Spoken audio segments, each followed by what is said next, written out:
Hello, hello, and welcome again. It's that time of the year for a new pre-release section. This time it is BT-12. Hello, I am JJ. I'm again welcomed by my good friend Kyle and spiritual brother. Kyle, how you doing today? I'm doing horribly. We're gonna lose every game ever. I'm the opposite of optimistic about everything in life. You literally always are when we come to this game, and that you win basically, I'm just gonna say you basically won 2 of the Beelzemon Cups, because the other one was technicality, but you were undefeated, so... I have not lost in the Beelzemon Cup, that is true. So, I mean, hey. It went alright.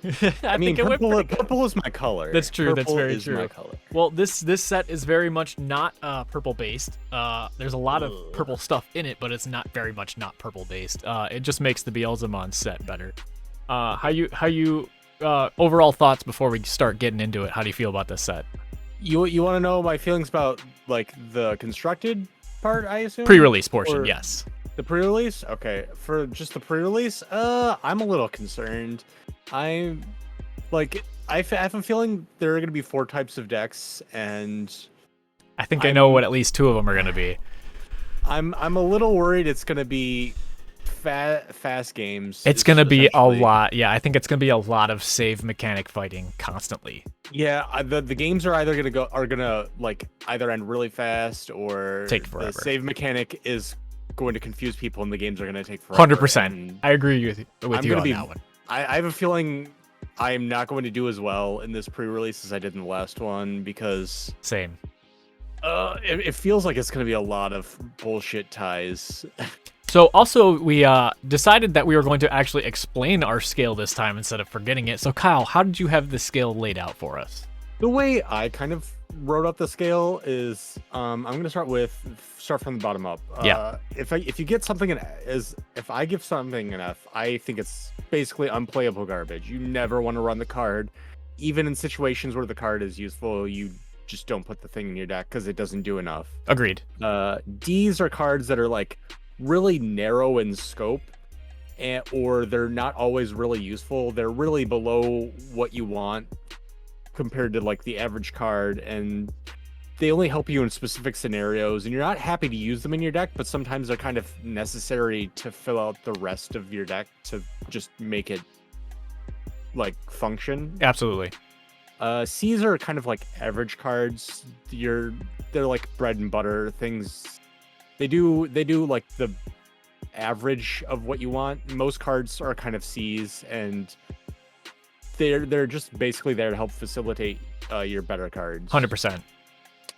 B's are cards that are that are great at enabling a strategy, and they help you like find a focus for your deck. Like they are good enough to make you want to play the enablers that are worse than it to enable the card to do what it does to make it good. Yeah. And then A's are cards that basically just completely dominate the game. If you leave them in play, they're gonna win you the game basically single-handedly, and they make your opponent very, very sad. Yep. Yeah, that's it. I would agree wholeheartedly with that, the way that skill is laid out. 100%. Well, with that, let's just jump right into the commons. Go ahead and start off with the first common that is on the list, which is Guilmon. Guilmon on play reveal top 4, add a Tocado, and rest to the bottom. Inherited, Growler Gallant, gain 2k. How do you feel? I feel like it's pretty alright. The problem is there are only 2 cards that get the inheritable for Guilmon, and one's a rare, one's an inheritable, or one's a secret rare, super rare, whatever. So it's pretty vanilla. You're mostly, if you're playing it, you're using it for the color. I agree. More than anything yeah, else, the so needing of Tocado, I think, is what really screws it up. I put this one as a D. I have it as like a C. It's like it's fine. I feel like a lot of the common 3s are good, so I feel like this being not useful just puts it down to a D for me. Yeah, a lot of them are useful. Yeah, I would run it below a lot of things, but you're gonna run most of your 3s, so it's gonna feel pretty average. Gotcha, but yeah, somewhere between, it's gonna be one of your worst 3s, but you're probably gonna end up running it. Gotcha. Our second one we have in here is the Shoutmon. Shoutmon is a save person. When attacking inherited, this has save, delete one of your opponent's 4k DP or less. I think I think Shoutmon is actually really good. I think he's definitely of the threes, he's definitely on the higher tier of it. I have him as like a B minus. I have a C plus, B minus. Yeah. Because like there's a lot of red and yellow stuff focuses on like reducing DP and then having a DP deletion thing. Yes. So you can order it.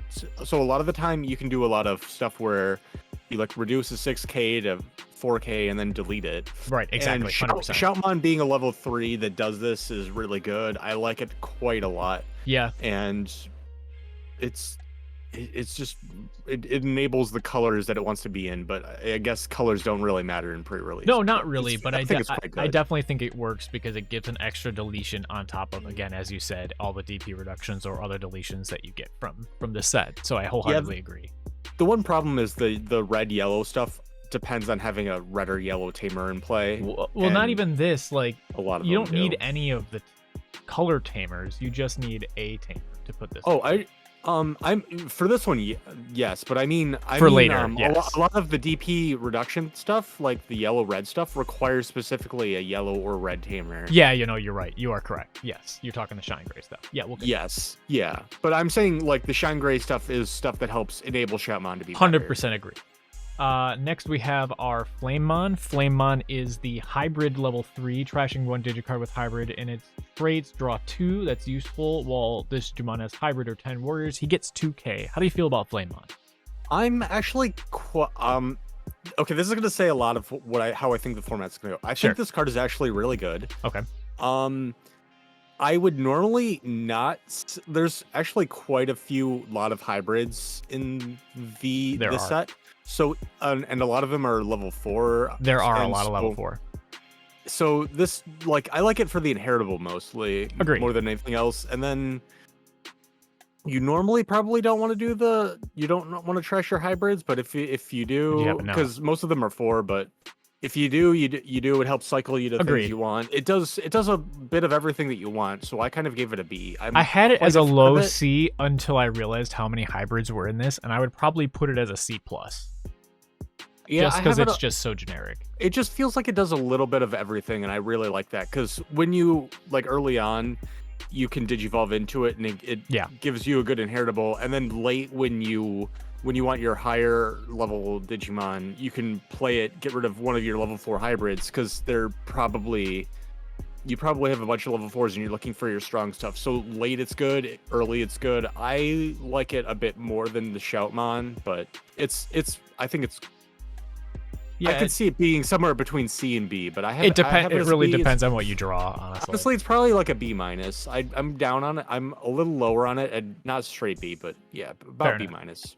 Next, for our first blue, we have our Otamamon. Opponent's turn. Once per turn, when opponent's Digimon attacks, trash the bottom Digivolution of one of your opponent's Digimon.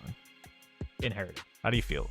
I like some of the blue options, but like this, like there's quite a few things that trash the bottom Digivolution cards, but like it doesn't feel like there's many payoffs for actually doing that. Now, the only thing it does is like for dealing with save stuff, because a lot of save stuff has specific inheritables that it wants. Yes, agreed. So it helps with that, but like I feel like a lot of the time it doesn't do enough. I gave it like a C. This is where I think we have our first like real disagreement, because I feel like this is one of the better inheritables of this set, especially with the way that there's a lot of save and digicross and all those kind of things that need like some of the inheritables, and some of them also need a certain amount of Digivolution cards to do their things.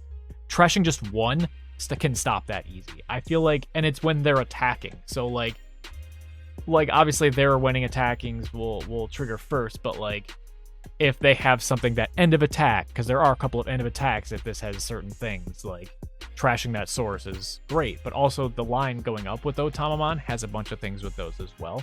I think this is just a good inheritable to have on literally any Digimon. It's like, hey, they attack, you instantly can trash the bottom source. I think it's a good card. I could see maybe being like a C plus, but like I don't want to come too high on it. Like, fair enough. A lot of your stuff is gonna get deleted. True. Like if it's too low level, it's gonna get deleted. If True. it's too high level, then you're already kind of winning. I don't know. It's one of those, I think, It's not situational. bad. Yeah, it depends on how the format plays out. Agreed. I had a feeling the format was going to be faster, so trashing Digivolution cards isn't going to be too relevant. But That's also true. So then we move on to Swimmon. It's a 3-cost 4K DP. Literally nothing else with it. I gave it like a straight C because it's just generic.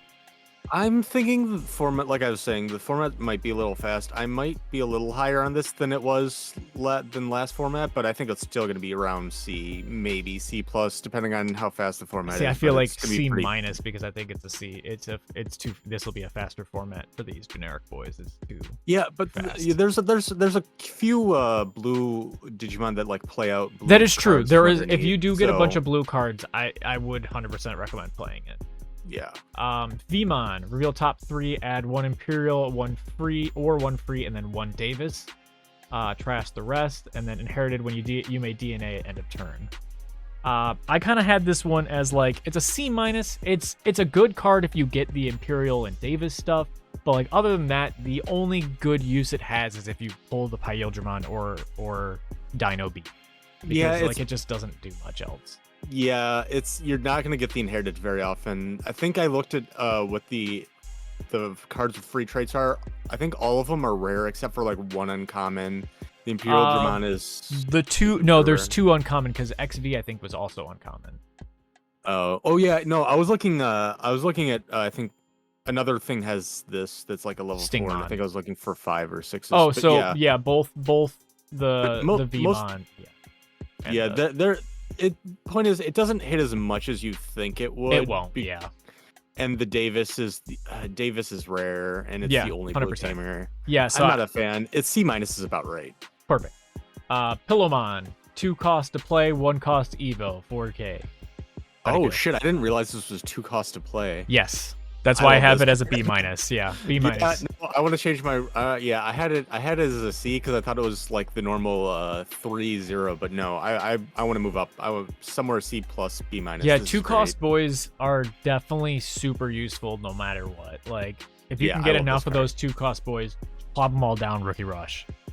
Yeah, I'm a big fan. I like this.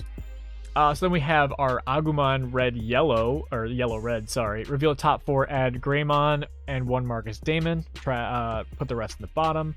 And then when you yellow or red tamer becomes suspended, 1 Digimon gets 2K. How do you feel about this, Agu? I think this is probably my favorite rookie of the set. Really? Yeah. Interesting. Why? It does everything you want. It gets you the Greymon. There are 2 common Greymons, Mhm. so it can help you find what you wanting to go into a level Right. 4 pretty easily. Fair. If you have a Marcus, that's bonus, but you're probably not going to.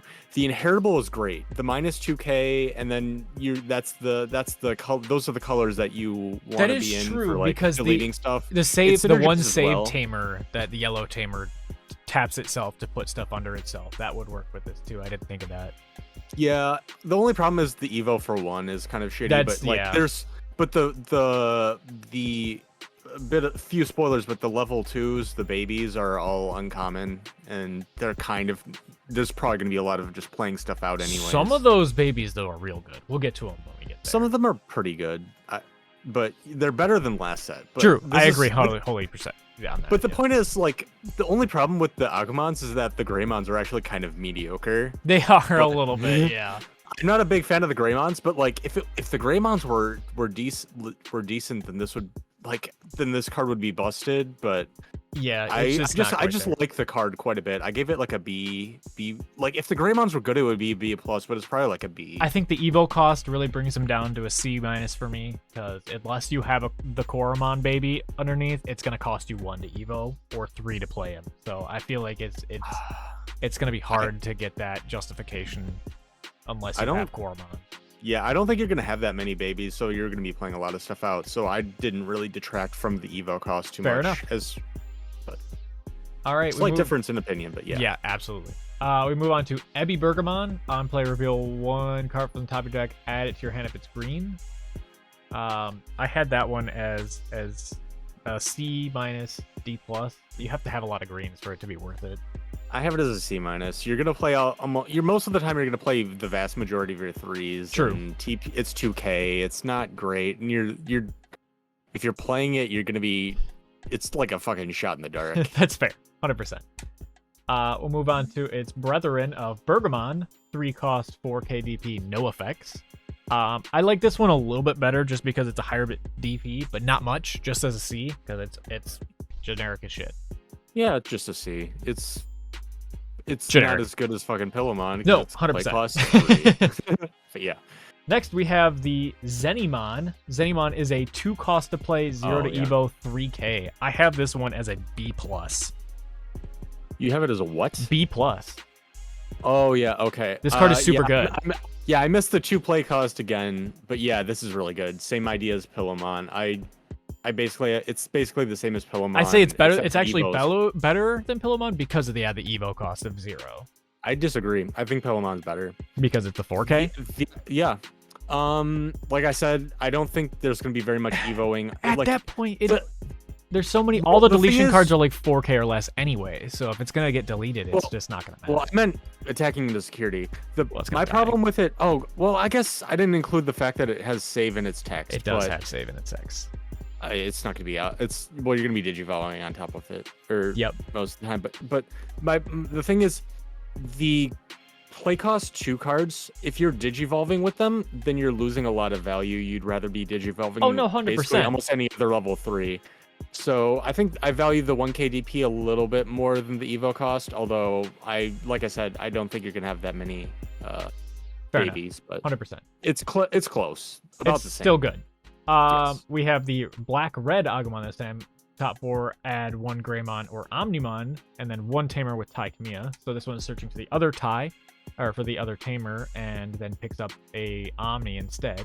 While this has Gray or Omni in its name, it gets 1 KDP. There's no Omnis in the set, but there are multiple Greymon. Yes. I have it basically as the same grade as the yellow red Agumon. I too also have it the same, yeah. It's a slightly better search and a slightly worse inheritable, but I can fully agree the with same that. card. I agree with that completely. It's like basically the same card. It adds a lot of consistency if you're going into Greymon Agumon stuff, so it's great that they're both common. Yep. So, Chujumon, on deletion, save, of course. While this Digimon has save in its text, it gains blocker as an inheritable. How do you feel about Chuchu? It gives save it gives blocker to all of the save Digimon, which is great. Agreed. I kind of love this card. Like, if you're going to, there's so much save support that I think this is going to be kind of a necessity, and you're gonna want a fuck ton of them. Yeah, so I agree. I gave it a B- just for the inheritable, literally. I have C+, but B- if you have enough save stuff, 100%. Oh, there's tons of save Oh, stuff. I know. I just mean like you common, have to just draw enough of them to actually be useful. You're gonna have so many that I don't see very Right, many certain I hands agree where with you're not you. gonna have them. 100%. It's gonna be so useful. Impmon, X-antibody. On play, when digivolving by trashing 1 option in your hand, you may return a evil, wizard, or demon lord from your trash to hand, and inheritable trash top 2 when attacking. I do not like Impmon in pre-release. Yeah, it's kind of like you. It's counterproductive at this time because you're putting cards you might need in your trash, and there's no way to get them back other than with the rest of the Impmon line. True, it's like an optional effect though.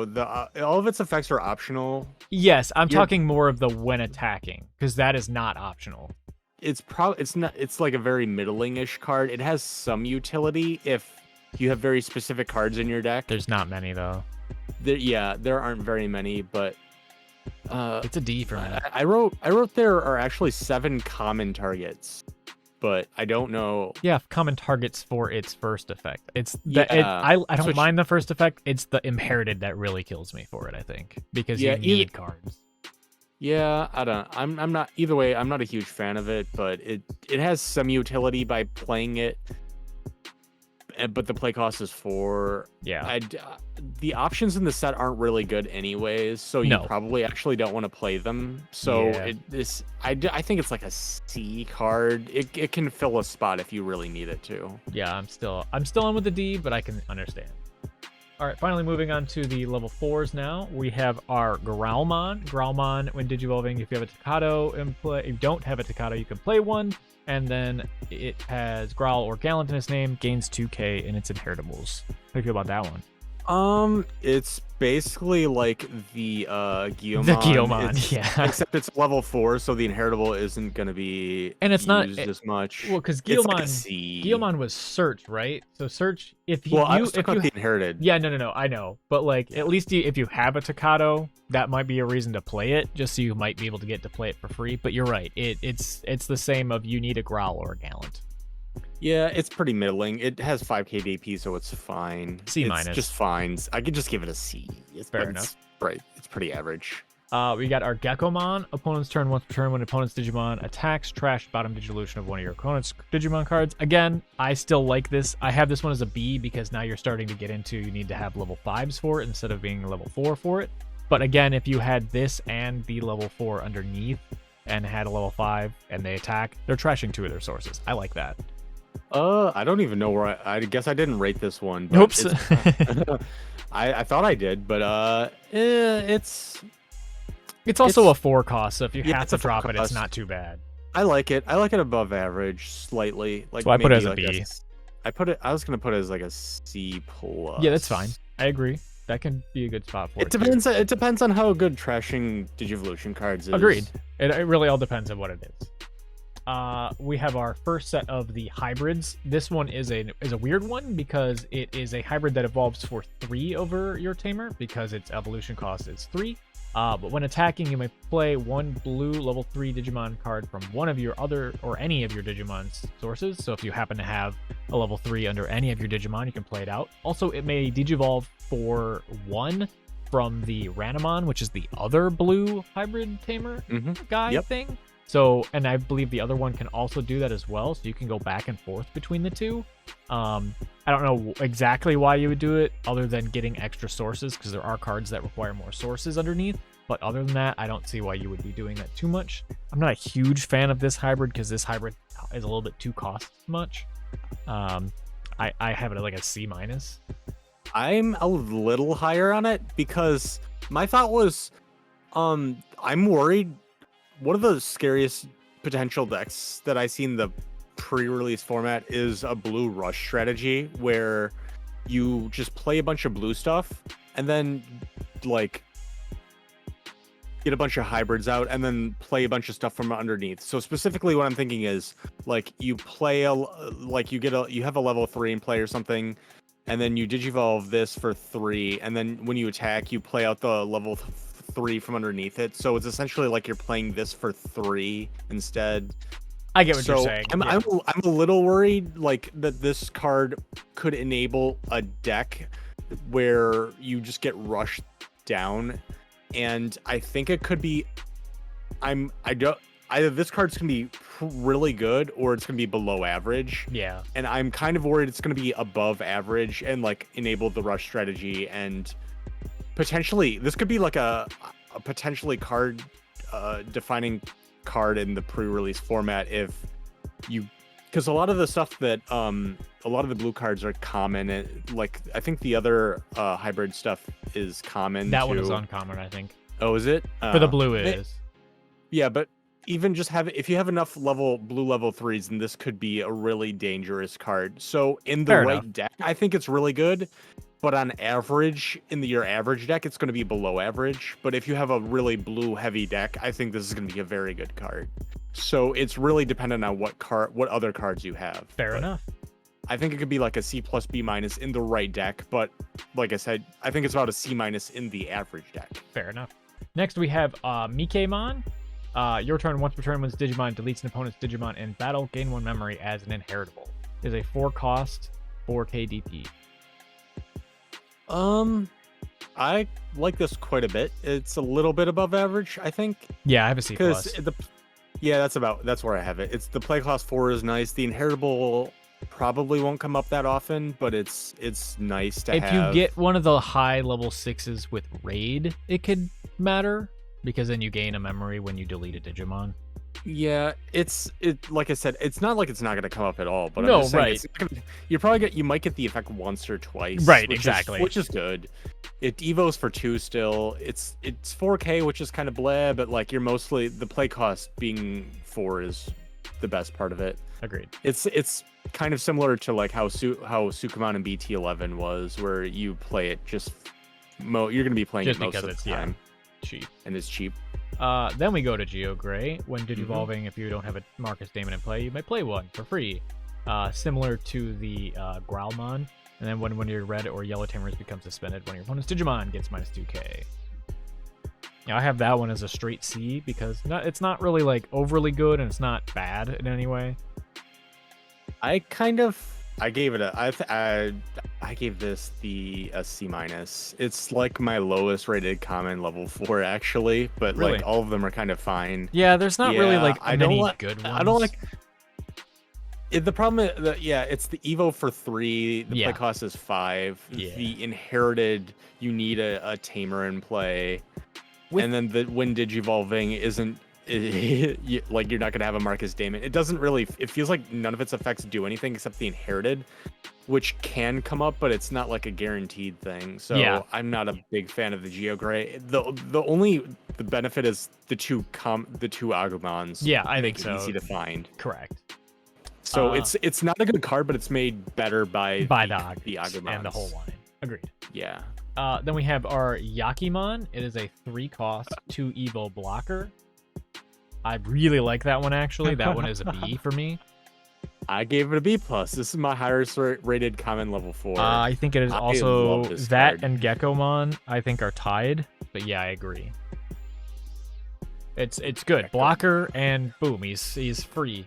Or not he's free, he's 3, yeah. That's super good. Yeah. He's a blocker in a pinch. You can play him early to get to your level 5 really fast. He does fucking everything. This card is stupid. I agree. Play every fucking one you get. Agree. I guarantee you. 100% agree. Yeah. Then we have a Yazyamon. On play when Digivolving, you can play one of those 3 Tamers, which that's a good 1 of 3 Tamer play is pretty decent. On deletion, save. And then when it has save in its text, gain 2k as an inheritable. I do like this one. It's not super great, but I do like it as like a C+. I like it quite a bit. I give it a B- because the 3 Tamers it hits, I believe, are all the uncommon. Uncommons. They're all uncommons. Yes. So it's reasonably likely that you'll have them. So it's on play and when Digivolving. So I think it's actually pretty reasonable that you get that off. Agreed. Just because there are so many. Yes. Yeah. So I think this is a potential giant tempo swing. It has save, which is what you want. It has a good inheritable for your save. And it's like there's so much save in this deck. In this format, I am a huge fan. I like it a B-. It's I might actually put it up to a B- myself. I agree with you on that. Yeah, it's the fact that the Tamers are uncommon is what makes this really good. Agreed. And they just plays them for free. Then we have Potamon. He is a 1-cost Evo card, 6k DP. That's all he does, really. He's my little patat, and I love him. I have him C+, just because the 6 play cost, but... I have him B-. The 1 Evo is... 1 Evo is great. It's the 6 play cost I don't like. Like if you've ever had to just hard play because you got nothing else. He's as big as a level 4 gets. I'm in love. I like the card quite a lot. I definitely don't hate him. Then we go into Ganemon, Inherited Reboot. He also can Digivolve over stuff with save, so it gives him that save shit. 4 costs to drop. I'm how good is Reboot gonna be? Pretty decent. I feel like a lot of the save stuff you're attacking with is gonna get deleted. Probably. So I don't know how good the Reboot's gonna be, but I also graded this card when I didn't realize it just meant save in its text. It gives Reboot to everything. Yes, okay, never it's just mind. Reboot to everything. I have it a B-. Yeah, I like it more now. I thought it was just the things was saved. Nope. No. Everything gets Yeah, I removed. like it a lot more. Oh no, I like this a lot more. Especially Yeah, because there's a it's- lot of things that like there's some cards that unsuspend themselves. So if you like do your 2 checks and then go to your opponent's turn and it unsuspends on your opponent's turn, you're just like, what up? Yeah. Yeah, this is potentially like a really it's a level 4. I like For it 4 a cost. lot. Yeah, I like it I a like it a lot. B lot. minus for me, sure. Yeah, for sure. I'm moving it up to B minus. I had it as much lower, but I thought it was just for things was saved, but nope, that's great. Love it. Next is Greymon just next? Yeah, Yep. Greymon is next. When digivolving, if you don't have a tamer with tie in its name in play, you might play one tamer with tie in its name. While this Digimon has Gray or Omni, it gets 1k. And It's just Geo Gray. it's again. Geo Gray, but actually I think worse. Because the inheritable, I think, is again, as we said with the Agumon, it's just worse. Yeah, it's fucking whatever. C I don't minus. care. Yeah. Agreed. It's if the Agumons weren't here, this card would be trash, but it's held up by them Agreed. again. Tuarmon, when digivolving, de-digivolve 1 on one of your opponent's Digimon. Then, if it has no... Blah, blah, blah, blah, blah, blah. For every 2 cards in this Digimon's Digivolution cards, add 1 to the maximum level of Digimon you can choose. So, what I think is good about this one is that, 1, he can Digivolve over a level 4 also for 1, but also there's a couple of those things that like can already do stuff like that. So if you can Digivolve multiple times onto your level 4s and just have like a stack, you could potentially de-Digivolve level 6 or 5, and that's I think really good. I think the D-Digivolve is actually a lot stronger than you think or than it first appears, because I don't know what you think of it exactly, but the level 6s, if you D-Digivolve a level 6, level 6s are not easy to have, and your good ones are usually what carries the game. And if you D-Digivolve, they're not going to have anything on that level, probably, if you D-Digivolve a really good level 6. And they're just not gonna have they're likely not gonna have another level 6 to go into it. Like a lot of the level 4 save stuff also has like gives blocker, so like it will give this blocker. You can potentially do it for free with the uncommon Tamers. I really like this card. I just think that it's cool for a cost of 1. You could potentially, depending on how many sources I have, bring your opponent's level 6 down to a level 3. I think it's really cool. Yeah, I really like the card. It does a lot in the save deck. It fills a lot of niches because like it can be a level 4 if you need to. It can And that'd be a blocker. build a higher stack if you need to. It can digivolve to like in the later game to deal with something big. I like it as like a B minus maybe. Yeah, like, I'm gonna really push mine up to B minus too. It's really good to have like one, but you don't want to have multiples in your hand. Yeah, I originally first read this wrong, where it was like Digivolve on one of your opponents, and I read it as like level 3 because I thought for every 2 cards it raised the level of whatever you could de-digivolve. Then I realized it was no, how many levels it de-digivolves is how much it's going up by, and that's really cool. Yeah, like it might be a little awkward because of the digivolve cost, but like you're gonna want to play. I'm gonna like if I get multiples of these, I'll probably play like 2 copies. I'd feel a little bad playing any more than that, just because I'd be worried about the digivolve for 3. But 100%. It's a good card. I will say what makes that one better is actually this card here, the Mercurymon. You may digivolve this card in your hand for one of your black tamers. It's a 2 cost, so it's a 2 cost hybrid.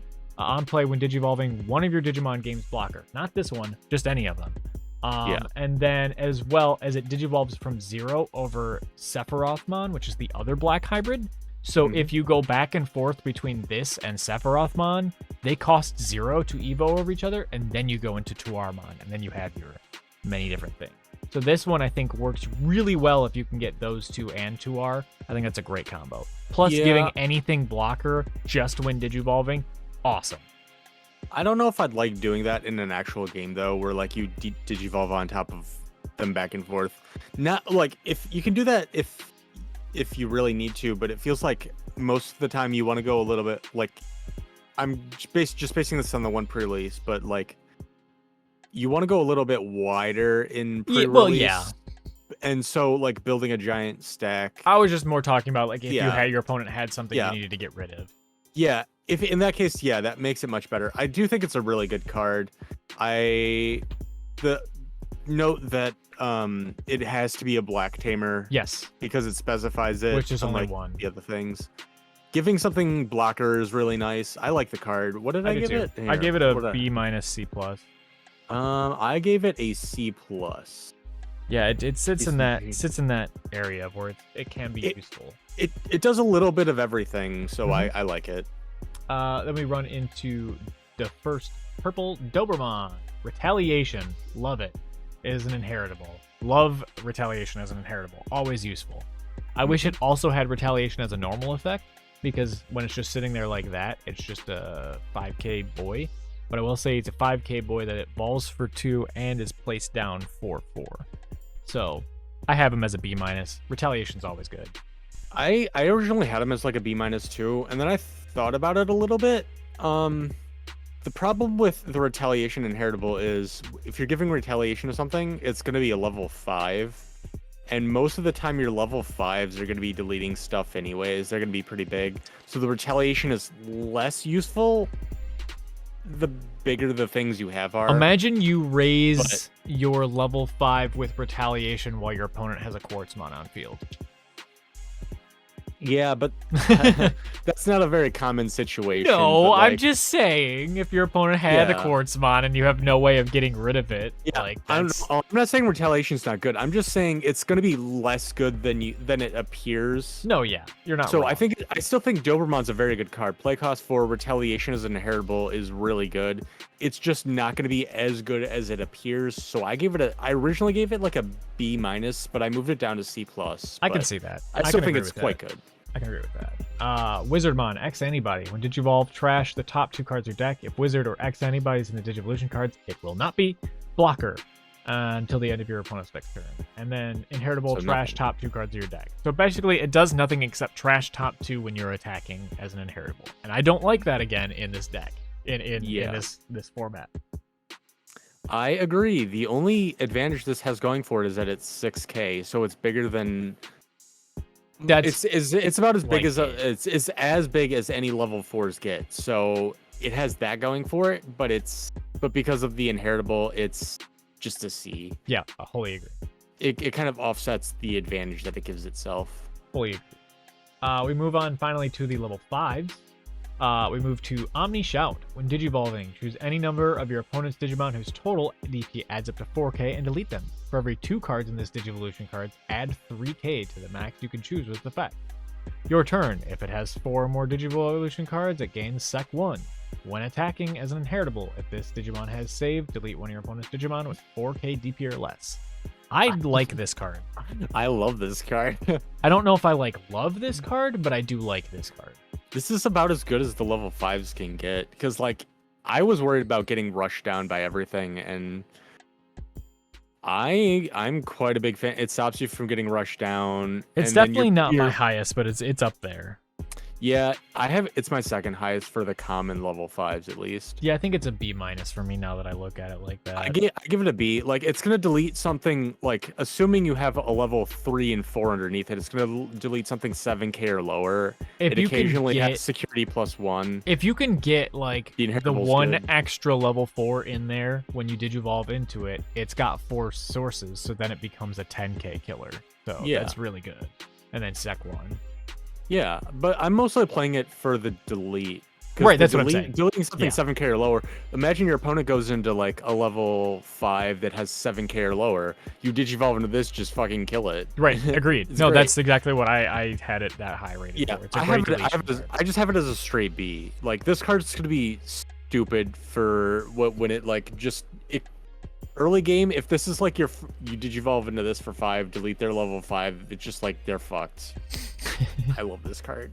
So then we have our Mermaidmon on play when Digivolving by placing one of your other blue Digimon as the bottom Digivolution source of this Digimon. Gain 2 memory. It's essentially a 1-cost level 7 or level 5 if you have a blue Digimon in play, which I don't mind. However, you need...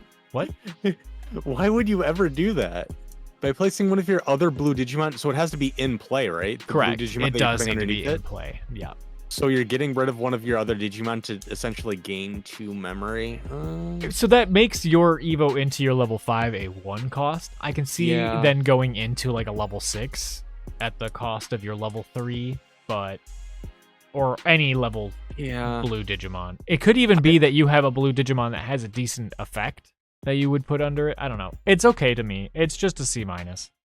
I gave it a C-, but that also makes it the worst level 5 at common for me. Like, you don't want to be reducing your board state most of the time. No, I agree. But it's definitely can not be my useful. least. It's definitely not my least favorite, but It's my least pretty favorite, close. but not by much. Then we have our Gokumon. When you would play this card to your hand, if your opponent has a Digimon with Sec attack in play, reduce it by 3. That's not really going to happen unless you use these guys' effects. Until the end of your opponent's turn, one of your Digimon gains Sec -1. It's just like, yeah, it can be played hard for 3, but it's not really going to happen. Yeah. So I have it as a C+ just because it's possible to be a 3 cost, but it's not really a 3 cost. I have it as a C+ mostly just for the inheritable. Like, yeah, that's why it's up there. Yeah, giving like digivolving into a level 6 with this essentially like stops your opponent. Like if your level 6 is bigger than their level 6 And can swing. and can swing, then it just wins the race because it like stops their biggest thing from like being able to attack into your security. You're doing security checks and they can't do much to fight your level 6 because in theory in this situation it's bigger than theirs. Yeah. So it wins races, but it doesn't really do anything else otherwise. I think it's good. I think it's okay. that it's mostly for the inheritable. So if you don't have level 6s, don't play it. But if you have good level 6s that are big, then do play this. And we move along to Sagomon, which is literally the same card, just with 1k DP higher and 1 play cost higher. Yeah, I have it as basically just the same. It's exactly the same, yeah. Just this one is a little bit better because of the extra 1k. I honestly would even put it. That's where I disagree because the play cost I think being higher and then the DP being higher, I think it just offsets it exactly, so it's exactly the same. All right, I can see that. It's pretty much the same. We have Cho Hakaimon. This is the one that I actually think is the worst. When Digivolving, for every 2 cards in this Digivolution cards activate the following effect. One of your opponent's Digimon gets 3k DP. When its opponent's Digimon is deleted by having 0 DP, draw 1. Though that might happen, it's not really going to happen, but like, and then like, it's generally only going to have 3 Digivolution cards. It could have 4. You could do -6k. -6k is not a lot for, I think, something like this. And when attacking, inheritable, if the Digimon has save in your attacks, when your opponent's Digimon gets another 2k. I just don't kind of like it. It's a D+ for me because it's just like, it doesn't do enough to put it above anything else. I had it as a C because like I said, I'm worried about getting rushed down in this particular format. It's mostly, I mostly just had it as like, Digivolve to your level 5 to get to your level 6, delete one of your rookies, hopefully. Has a good inheritable. It's pretty mediocre, but I feel like the format, if there's enough, if it's as rush heavy as I fear, then this is gonna be okay. But I agree, if on average, like if you're playing a slower game, then this card is pretty bad or below average. Yeah. Then we have Metal Life Kuwagumon, which, what the hell is that? But okay. Your turn once per turn was Digimon deletes an opponent's Digimon in battle, gain 1 as an inherited. That's okay. That's all right. Yeah. The inheritable is pretty decent. It'll maybe gain you a memory or 2. Yeah. I have a C-. It's all right. C. I have it as a C+ because it can digivolve for 2 on top of level 4 with save, and there's quite a few level 4s with saves. So That's I think fair. it's reasonable that you digivolve for 2 with this. I actually missed that. You're right. So yeah, solid C is fine with me. I have it as a C+. It's pretty decent. The play cost is also 6, which is below average for a level 5. It's got a lot of little things going for it that make me like it a little bit more than average. Gotcha. Then we move on to Jagamon. On deletion, you may play 2 Yakimon or Potamon cards from your hand without playing a memory cost. You gotta have them both, man. It's not great. D+. Are you kidding me? Yeah. Like, Yakimon and Potamons are both common. They're great, but you have to then have them when this thing dies. And Yeah, I also, think it that's needs to actually- die while it's a level 5, not as a level 6 or anything else. I think it's this too many is- things that make it. I mean, I get it. Go on. I think it's pretty decent. I think it's fairly likely that you actually have them in hand because both Yakimon and Potamon are good cards that you want anyways. True. Because Potamon's the level one 4 cost. with 6k. Yep. Yakimon's the blocker. Like Yep.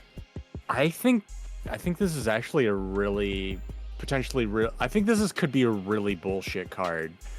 Cuz like someone plays this turn 1, like I know you're like hard playing something for 7, but Yeah. like you're getting this and then you're getting 2 more bodies afterwards for free. Yeah, Potentially. but they're level 4s, and then if you're hard playing this to put it on the field, you're could potentially have then. It's a lot of value. It is, but it's a lot of value for then what you're giving up, is what I see it as. I think it's a lot better than like if you have. I'm not saying this is always really good. I'm saying No. if you have, because Yakimon and Potamon are both commons, Yeah. you're probably gonna end up with like, I'm guessing like maybe 4 of them in your deck. Mhm. I think it's reasonable to get about 4 of them. I'm not saying you'll always get 4 of them. I'm not saying that's the average. I'm saying No, it's agreed, reasonable that you could get 4 of them. Yeah. But in the situation where you get a reasonable number of Yakimon and Potamons, I think this card is going to be bullshit. It's Fair going to enough. feel like bullshit for your opponent if you have the Yakimons and Potamons. But if you don't, this card's going to be really bleh and you won't want to play it. Fair enough. So I feel like this card is actually I would play this if I had like 2 of either of them, just for the potential complete bullshit that would ensue. Fair enough. I could see that. So then we have Betsumon. Betsumon 6 cost, 3 to Evo. Digivolve 3 from a level 4 with save as well, but that's the same thing. All turns inheritable. This Digimon gets 1k DP. I mean, it gives 1k DP. That's nice. I put it as a C plus because, I mean, 1k DP on top of your 13k boy is basically only dying to 2 cards in the entire set. Yeah. It makes your 11Ks, 12Ks, 12Ks, 13Ks. It's a good inheritable, but like Other than that, yeah, it's not great. it's not great. I had it as a C. I could It's a see it. C. Yeah, I C could see it plus. being like a C plus. It's Yeah. almost a C plus is how it kind of feels. Fair enough. In situations where the inheritable matters, it's gonna matter. It's gonna win the game, but like a lot of the time, it feels like the inheritable is probably not gonna matter. True. But it's got situations where it's good. Agreed. Yep. Totally agree. Then we've got Footmon, our big soccer playing boy. He is 8 cost, 2 Evo, 9k. Generic. How do you feel? I'm quite a fan of this. This is my 3rd rated level 5. I like this quite a lot. 2 Evo is great. 9k is by far the biggest level Yep. 5. Agreed. It's basically like if rush becomes a thing, if you're rushing down your opponent, this is going to be the thing that everyone goes to. It's just like this could potentially help steamroll the entire fucking game. I think love it's like a B high minus. high play cost is what keeps it from being like a real B to me. I have it as a C plus B minus. I can't justifiably give it a full B. How just 'cause often of are its you play. playing your level 5 for their play? You'd be cost? surprised, especially in pre-release. I've played but, so like, many level 5s. When I have played a lot of level 5s, but when I do, I have multiple level 5s in hand, and I have a choice of which one to do. It's most fair, of the I time. guess. So I feel like in the situations where I had to play a level 5, I feel like I have a choice between like 2 or 3 of them, and you just wouldn't play that. You'd just play a different level 5 instead. So in that situation, you would play the next one on the list, Jokermon, 5 cost, Yeah. 2 Evo, 6k DP. This one I think is probably the best of the commons, I think. Yeah, I Jokermon. missed the 2 Evo. I think it's pretty. Yeah, the 2 Evo's nice. Wait, you think it's the best? I think it's the best of the level 7s, level 5s. I mean, sorry for the. Wait, for the better than commons. Footmon? Yes. Yes. Ugh. Holy, 100%. Yes. 5 play cost. Hold on. Yeah, you're right. It's because the 5 play cost. Yeah. Yeah, If you I didn't ever are notice- put to 2 or 3, hard play that bitch. You have a level 5 on the field. Your opponent only goes to 2 or 3. I think I like the Footmon a little bit more, just because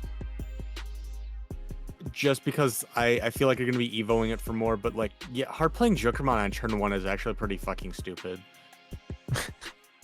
Like, Yeah. imagine turn 1 just playing Jokermon, then going into your level 6 on turn 2. Yeah, 100%.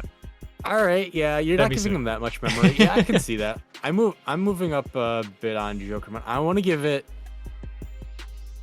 somewhere in the B- B range. I have good. it a B, B plus, maybe. I'm gonna give it B-. No, I'm gonna give it a B. I'll give it a B. Gotcha. We move on to Quartzmon. Quartzmon was very interesting to me. On play, when Digivolving, reveal top 3 cards of your deck, add 1 purple or 1 black card, place the rest top or bottom. I do like being able to search for literally one of 2 different colored cards. Then the inheritable blocker, I like that. However, my issue with him is that he's a 4-cost Evo, but the other issue with that is he's a 6-cost play cost. So it's like, it's not that bad to hard play him, and then Digivolve for a high cost blocker. I really like this card actually. Like, Yeah, I same. think this is my favorite. This is one of my favorite commons. This because is it does my second highest rated common. It's not my. I'm not talking about like rating. I'm talking about like just like it as a card. wise. Gotcha. I love this card as a design because its play cost is 6, which is pretty good. It's not great, but it's good. Yeah. Its Evo is 4, which offsets like its good abilities, and its abilities are on play and when digivolving. Yes. And you get to do the search, you get to look for what you want, and then it's top or bottom. Yes. So if you like the cards, you can put them on top. If you don't, you can put them on the bottom. It's really searching you. It's getting you cards in hand that you want. Agreed. It's giving you a good inheritable, and it's not like it doesn't feel overpowered. I feel like it does a little bit of everything, and it's kind of like Mamemon from last set. Yes, agreed. Where, yeah, B. This is. Solid I give it a B. B-. I give it a B-, but it's like it's just that Evo cost holds it back a little bit. But that, like if it didn't, it would feel really stupid. Yeah, I had it originally as B-, but as we talk about again, I feel it's closer to a B. Yeah, it's really good. You want to play it. I love this design. I'm gonna play everyone. It is a really nice. Like, well, it's good for pre-release. It's gonna suck afterwards, but like I don't know. I feel like it could be useful in some kind of like you could potentially throw as a 1 or 2 of in like a Mastamon or something because you give your Mastamon blocker. That'd be cool.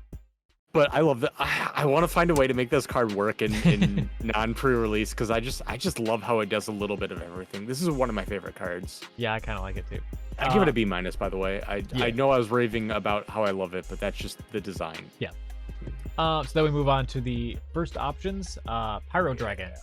Delete one of your opponent's Digimon with 6k DP or less, then one of your Digimon with the hybrid traits gets 3k DP for the turn and may attack a player.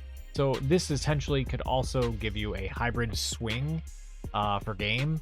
If you have a hybrid on the field already and your opponent has a 6k blocker, you kill the blocker, swing for game kind of thing. Yeah. Or even just hybrid get up extra 3k. I like this quite a bit. I'm not in love with it. I have it as like a C+. Like I have solid C. I think this is. I don't like the options very much in this set, so I think a lot of them, like, there's not very many good deletion things, so this goes up in value a little bit. The fact that it's common is pretty important. True. Deleting the 6k or less means it's gonna delete a lot of it deletes all level 4s. It's gonna delete some level 5s. Yeah. The attacking with the hybrid or the giving the hybrid the attack is whatever. Yeah. In security, it's nice. I think it's gonna be a little more valuable than it seems, just because there's not too many good option cards. I agree with you. I have it as like a C+. I have it as a C, C-. Yeah. Well, the thing is, I want to notice, there's a lot of Tamers in the set, and most of them are red. So that is true. Just also very true. Incidentally makes this better. It does. Moving on to Great Maelstrom. When you would use this card by placing one of your blue Digimon as a bottom Digivolution card of another blue Digimon, reduce the cost by 3. Return one opponent's Digimon to the bottom of the other's deck. I don't like it as a main card. I like it as a security card because in an event where this is hit out of security, you can both gain memory and get rid of one of their cards. Yeah. Other than that, I don't like it. What do you have it as for its grade? Because C-. I was really conflicted on this. C-, right. Because having to have 2 blue Digimon on the field is a lot to ask just to make it a 6 cost. It says when you would use this card by placing one of Yeah. your blue Digimon as a bottom Digivolution card of one of your other blue Digimon. Just to make it, I'm just saying to make it a 6 card. Oh, I was just talking about like needing blue to play it. No. That's what I was thinking. And it's, Yeah, it's for a 9 cost, that's too much. It's too much for a 9 cost. You know, that's what I thought when I first saw it, and then I saw the rest of the option cards, and then I realized It's the only good deletion. it's the only good deletion that you're reasonably gonna get. Look at the other common option cards. We'll get to them. None of them. I'm gonna do little spoilers. None of them remove something big from the field. True. So this is your only one. Common, This is the only common thing that's gonna like remove a Quartzmon or one of the, what is it, Shoutmon X7 superior mode, something completely bullshit on the field that is completely fucking you over. This is the only card that can like reasonably get rid of it. So I think as much as you don't want to play 9 to bounce something to the bottom You of have to their play deck, it. I think this card is kind of a necessity. So I gave it a B, but I don't want this card to be good. It's a C minus, but I understand the having to give it of that grade because there's not many else. Yeah, I want to, like, I would give it a C minus, but there's no other removal that you're reasonably gonna get. So I feel like this is just a stupid necessity, despite it being inefficient and kind of. Though I will shitty. say, in security, if somebody hits it as security, and you happen to have 2 blue Digimon on play, not only does it remove one of your opponent's Digimon, but it also will gain you 3 memory. So it is a potential to be something kind of cool. Yeah, I feel like it's as bad as it feels. It just feels like a card. A necessity, unfortunately. I get it. Despite its inefficiency, I gave it a B, but it's like a begrudging B. I want to give it a C minus like you did, but B I for gave it a B. begrudgingly. B for begrudgingly. Evil Squall level. No. Oh god, Evil Squall. Evil Squall turned out to be. It did a lot better than I thought. Home Run Blast. While you have a Tamer with Hunter in its trades, you can use it without meeting color requirements. One of your opponent's Digimon gets minus 4k. Then if you have a Digimon with 4 or more Digivolution cards, one of your opponent's Digimon gets minus 1 security. It's okay for a 2-cost card to kill a 4k. It's okay, and then you have to have something else to give minus security. So I feel like it's got too many stipulations to make it anything higher than a C for me. Yeah, I have it as a straight C because you have to have a yellow thing enabling you playing it anyway. And then a level, like, potentially level 5 or 6, depending on what sources you have to be able to give Sec 1. So it's basically just I'm not even thinking about the Sec 1. I'm just thinking like 2 to delete a rookie. That's kind of how it is. Yeah, I mean, which is not bad, but like at that point you might as well Evo into something else and kill a rookie. Yeah, it might as well just have like your own rookie or something instead. Right. I don't know. It's meh. Yeah. Moving on to Spiking Strike. Until the end of your opponent's turn, one of your opponent's Digimon gains on deletion trash the top of your security stack. Then if you have a blue Digimon in play, you may play 1 green level 4 or lower Digimon with 3 in its traits from its hand without playing the cost. I love this card. What? What do you mean? I love this card. What's wrong with it? The fact that you have to have green in play already. For the second part? Are you kidding me? It's a free security kill. You're talking for the needing the color of the card itself. Until the end of your opponent's turn. So like, yeah. In what situation are you playing this and then deleting their thing? Because this costs 3 to play. Okay, so until the end of your opponent's turn, one of your opponent's Digimon gains on deletion. Literally, if you use anything after that, say you still have enough memory, you can delete it after that. But then your opponent. This is my point. Your opponent's next turn, if you put this on a Digimon that your opponent does not want to die, they will definitely not swing with it, because if it dies, your opponent loses security. How often is your opponent like having their own stuff deleted on their turn? All the time. You swing into security, you die. You a lot of things. But like if they just like Evo, like you do this, you pass the memory, like 3 memory, and then they just like Evo from a 4 to a 5 for 3, and it's like this did nothing. I feel like to play this, you want to be activating the second effect reasonably often. Fair. I feel like this is another, like, remember Poison Powder from BT-11? Sure. I feel like this is a lot like poison powder, from where like it makes you your opponent has to do something specific intentionally, like screwing themselves over, and they can just do something else I don't and know. kind of play around it. There's and you're just also- kind of giving them memory. There's So, also like, 2 level it's such- 6s with raid. So like if you happen to have 3 memory at the start of your turn, use this Yeah, I on feel that, like that's the kill it, it problem. automatically does a security. I feel like that's the problem though. Like based on the BT-11 release, the vast majority of the time I was put at 1 or 2, and I was very rarely put at 3. There are so many memory tamers in this set though. There was only 1 memory tamer in this Yeah, set. it's a little different. There's but, 4. like, I think there's 4 memory tamers in this set, right? Is it 3 or 4? There's quite a few. So it's enough. That sounds about right. But my problem is that it has to be green. You have to have a specific board state. You have to have. I will say I used I don't poison like it. powder to a great effect, like 2 separate times last set during pre-release. I had poison powder played against me once, and it did absolutely fucking nothing. The 2 green options from last set, I actually had them do a lot of work for Grand Scissor or whatever that one was for the Headbuster. the one for Hercules Kabuterimon X. Oh, that one. Well, you that had a one and Hercules then poison. Kabuterimon, I so that did. was a little different. You're right. That's what made it good. No. I'm not saying that it didn't. I'm just saying that both the green options happened to be useful for me last time. That's all. I don't like this card at all. I give it a D+. I have it as a B+.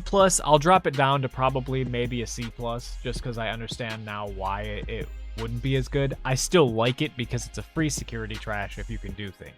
Like if you just delete that Digimon in any way, you could even select your opponent's Digimon that's a 1k, do anything that minuses 1k, and then they lose a security. I feel like just getting a Digimon that does something is better than this most of the time. Fair enough. Like, Yeah. Imagine like, you know what really kind of sucks is like your opponent attacks into your security with this, it activates this, and you're like, you don't have anything in play, and this just does nothing. That's fair. No, I can see that. Yeah, I don't like that card. All right, our last one, Laplace Demon. One of your opponent's Digimon gains start of main turn attack with this Digimon. I fucking love this card. I like it too. It's so great because there's another card that also forces your opponent to attack at the beginning of your turn. So imagine you do that one and play this one. You're force your opponent to attack with like 2 really shitty Digimon. That's all they have. I like it. Or Yeah, if you have a to- blocker and you know they're well, gonna the thing die. is, the best part of this is that it costs 1. So like Yes. you do this, and then you evolve into something and like give yourself a blocker inheritable. Yes, agreed. Which is really nice. So this has a lot of potential. It does have a lot of like potential. I like it a lot. It's like B. you have to have a black thing in play is the problem. There's a lot of black cards though that are decent.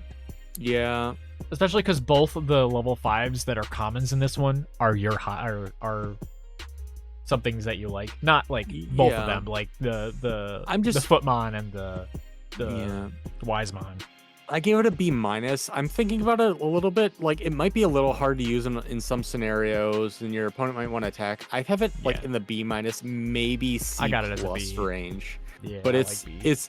it's in a format where there's not a lot of removal. This kind of sort of pseudo removal is. It is a pseudo important-ish. removal, 100%. It's not great. It's not as good as just straight removal, but it's cheap enough to warrant Gotcha. being good. 100%. All right, now we get to the uncommon. Of course, we start with the babies, of course. And I gotta say, Digimon starts them strong. Add 1,000 to the maximum DP you can choose with DP deletion effects. That's killer. That's a great effect. What's on top of Gigimon's head?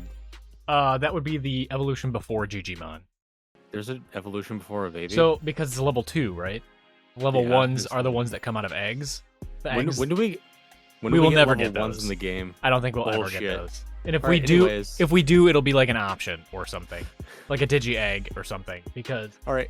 I got a soft topic. I like the DP reduction or the DP deletion effects. You're gonna do a lot of reduction and A then lot of deletion. there's so many this set. So literally When- every card that says delete a card that's fit 4K or lower makes it 5K. Any do minus DP makes it a 1,000 more. This is a That fucking. is not It's a straight true. A. That is not true. Why? What do you mean? When to the maximum with it just says with DP deletion, not DP reduction.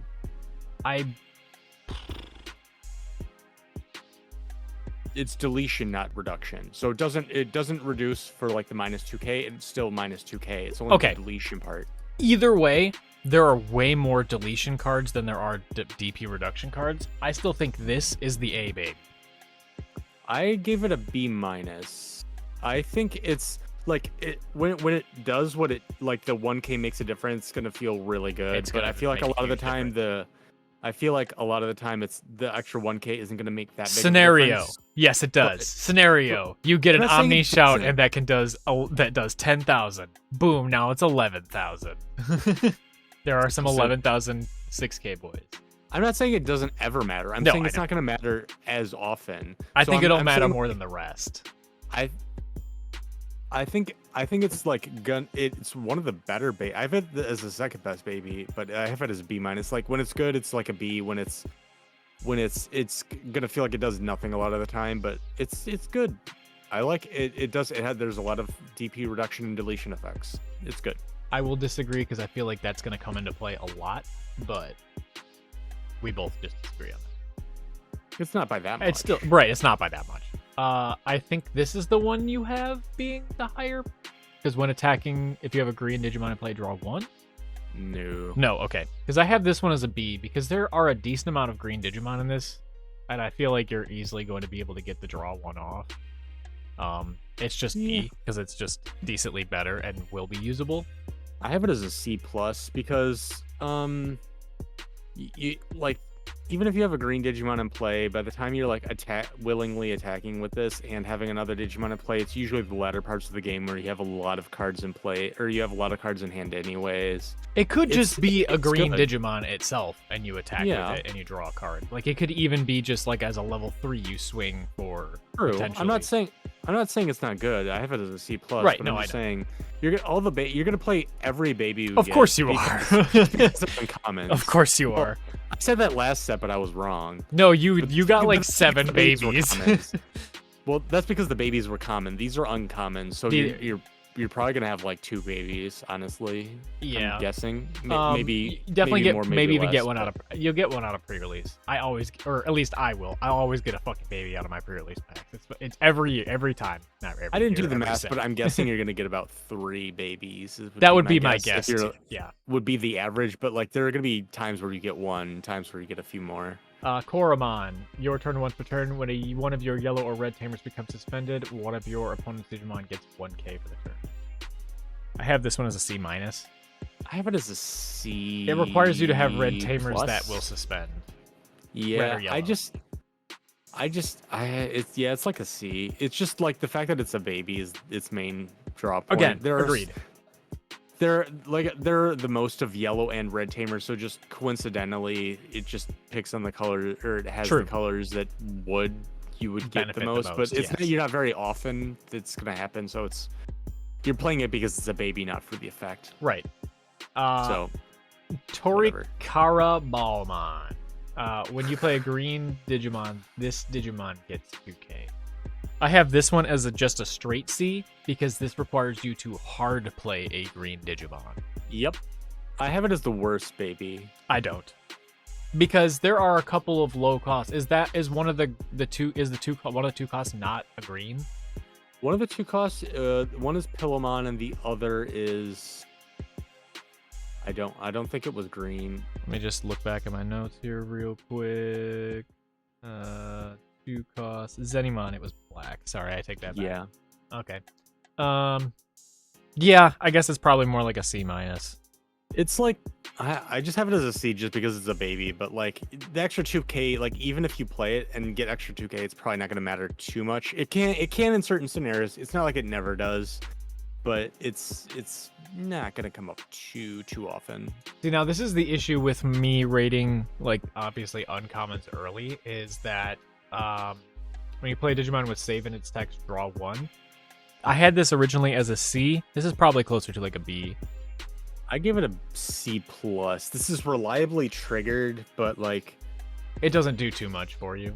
yeah, like my thing is like in the last pre-release, I just had so many cards in hand by like the mid game. Yeah, It it's just probably felt like still the a extra C, draw you're right. doesn't matter. I have it as like a C+ just based on like my past experience, based on the previous pre-release. Then Monimon, if this Digimon is saving its text, draw 1 from your deck. Again, I had this rated actually as a D+ because it required save. Really? Then I realized how many fucking save Digimon are actually in this, so it's probably up to like a C+. I mean, maybe I just give it a straight B. Like this is my favorite of the babies. But it's an on deletion, so like you have to die. Your gonna get deleted. They're gonna kill it. Is, but then no. You have to have a tamer as well in the field for the save to happen. So like it's still in that kind of like obviously this has for the save, like when you save goes under a tamer. Yeah, but I'm just saying the draw part. No, I get it. The draw part. But then at that point, I think the Kazanmon is actually better because you're more likely going to attack with, or I mean, you're more likely to just hard play a bunch of stuff with saving it than you are to die. I think. Well, I'm just saying like. If you're Digivolve, let's go through the two scenarios. 1, this doesn't die, then you're winning anyways. 2, this does die, and you draw a card. No, I get it. No, it's not a bad effect. I'm not disagreeing with you at all. Yeah, it's better than what I originally thought. Good card. Yeah. You want all of these babies are at least C for sure. Yep. We go to says the guy who gave one a C-. Well, I did. It's you know what I mean. It's in the C's. Yeah. Whatever. So then we have Ikakimon. Ikakimon, when attacking, if Digimon is saving its text, one of your opponent's Digimon gets -2k as the inheritable. It's okay. I like it because most of the other level 3s like have the deletion, and this one giving the -2k gives a bit of versatility. I like it. I have it as a C+, maybe. Maybe C straight. I gave it like a B-. I mean, there's a lot of deletion effects, at 4, and then this complements them very well. I think it complements the other inheritables very well. Enough. I can see that. All right. We also then have Wormmon, which is essentially the same as that Vmon was before. Reveal top 3, add 1 with Imperial or free in its trades, but this one gives it Ken, and I don't even think there's a Ken in this set, so it's a little bit worse. And then you may DNA at the end of your turn. Again, only good if you get like the Pyildramon or Dino B. This one I think is worse though. Agreed. There's no Ken in the set. That is correct. It only hits there's only a few things it hits, and its inherited is almost never going to come up. I gave it like a C-. It's like 1k. I would honestly keep it at probably like a D+, because it's never going to do much. Yeah, if like I only gave it a C-, being generous, but yeah, D+ is appropriate. Yeah. Dracmon, by revealing up to 3 Tamer cards in your hand and placing them at the bottom of your deck in any order, draw 1. So my question about this one is, can you just reveal 1 Tamer, put it to the bottom, and draw 1? What's the point of revealing 3 of them? It says for each card placed at the bottom. If you reveal 3 and put them at the bottom, you draw 3. Draw 1 for each card placed at the bottom of your deck. So if you put 3 Tamers at the bottom, you draw 3. Sorry. Okay, I missed that part. That makes more sense. Okay, never mind. That's a little better than what I thought. I still have it as like a C- though, because it's a 4 cost. I have it as a B- because of that inheritable. It's a decent inheritable. It's a really good inheritable in a C area. There is a ton of save. There is 2k DP on like what feels like 50% of the set is really good. That's fair enough. I guess I can concede. I gave it a B-. I'll concede to a C+ on that one. I gave it a B-, but I think it's gonna be pretty good. Then we go Gumdramon. By placing 1 Digimon with save in its text from your hand under one of your Tamers, draw 1. On deletion, save. When attacking, inherited. If this Digimon has save in its text, draw 1. Like, it enables the save strategy, but like a lot of the Tamers that do stat if you have anyway. a Tamer in play, they're kind of self-sufficient. A lot of the Tamers, so it doesn't need this to help it. It doesn't. I agree. So it does. It feels like it's gonna be good if your deck has a lot of save stuff in it, but like I feel like this is the slowest. It doesn't really enable it. Yeah. So it doesn't enable it as well as the other cards, but it still does what you want. It's gonna be like a C-. I'm gonna go just straight C. But Psychmon. like it does help Psychmon. enable. It does help enable, but it's not like super great. Psychmon, you may return one Digimon with save and its text from under one of your Tamers to your hand on deletion save. When attacking, if the Digimon is save and its text, draw one. I kind of like this one a little bit more. So the reason I like it because like how often are you stuck with not having something you need, a level you need, and be like, all right, I'll hard play this and pull one of those levels back from under my Tamers. It's super useful. Yeah, I think it's about the same as Gumdramon.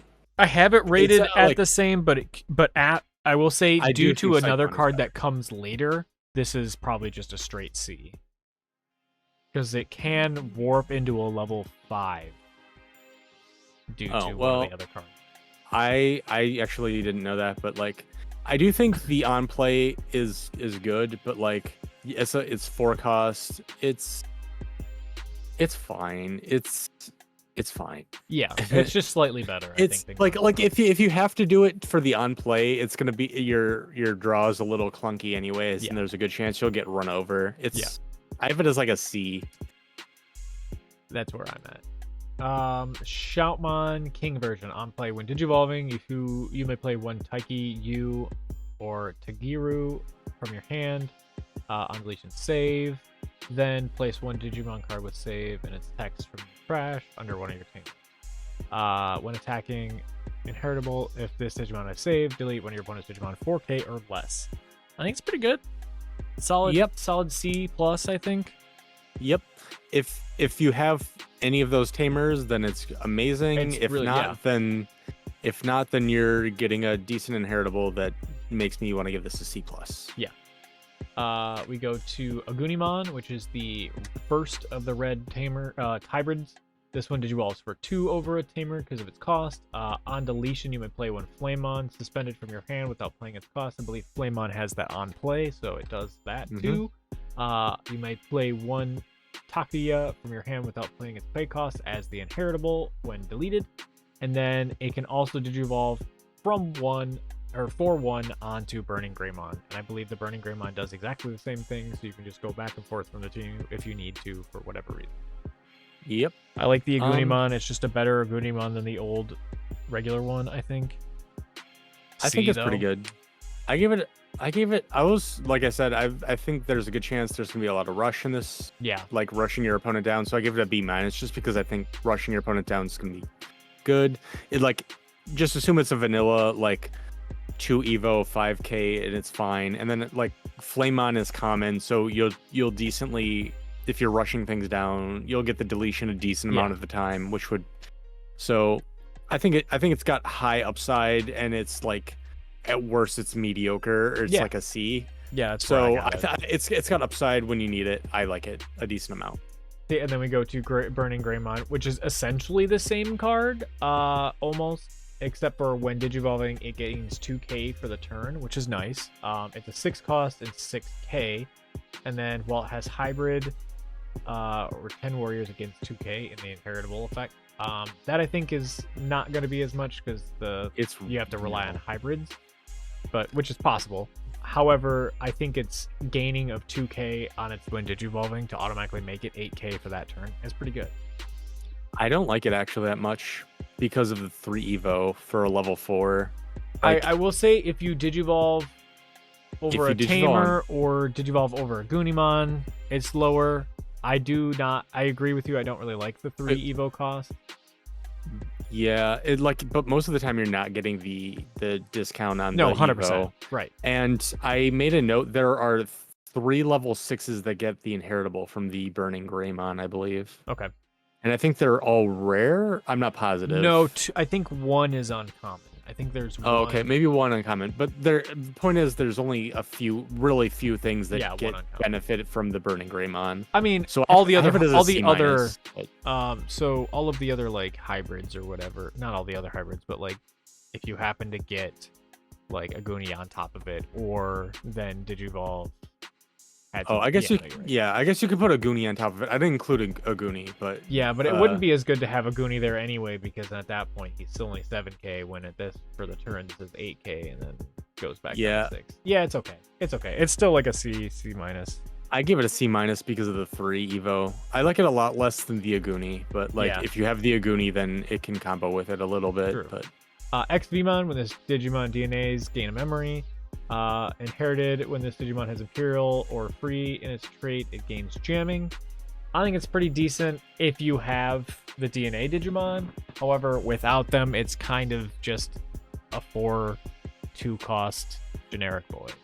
I don't like this card very much, honestly, because like there aren't that many free Digimon that are 5 or higher that will get the inheritable. Yeah, it's just at the that point. V line.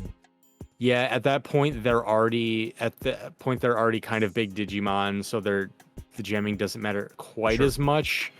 And then the DNA Digivolving. I will say Imperial Digimon happen. is a rare for this one, so you are likely not likely to, but like are more likely to pull that than you are like any of the high big boys, which I think is still good because if you get one of those, that's a good Digimon. We'll get to it when we get. But I don't think it's. If you get it, play it. If you get Pyldramon or Dino B, then maybe definitely play this. But like, I wouldn't be too happy with it, but I would probably still play it in that situation. I gave it I gave this a C-. It's a C, C-, yeah. Then we go into a blue hybrid. This one is Ranamon. Digivolve 0 over Calmaramon, which is the other blue hybrid. They go back and forth for 0. Yep. When Digivolve, or they can Digivolve over your Tamers like it's a thing for 2. And when Digivolving, by placing a level 3 under one of your blue Digimon at the bottom of the Digivolution card, this gains jamming for the turn. I have this one as a C+, because like it is a blue Digimon, so you Digivolve into it, put any blue under it, it gains jamming for the turn. Cool free swing. But it's a blue hybrid for 2. I think it's kind of good. I gave it a C- because the hybrid, Davis is the only blue tamer. If this gets jamming, then it's just like a 4K thing sitting on board. It can literally be deleted by a rookie. Like, I think it's gonna be because it's gonna be tapped even if it gets the jamming. I think it's more if you have the Calmaramon, you can just go over it for 0 for an extra draw kind of thing. Yeah, and then game jamming.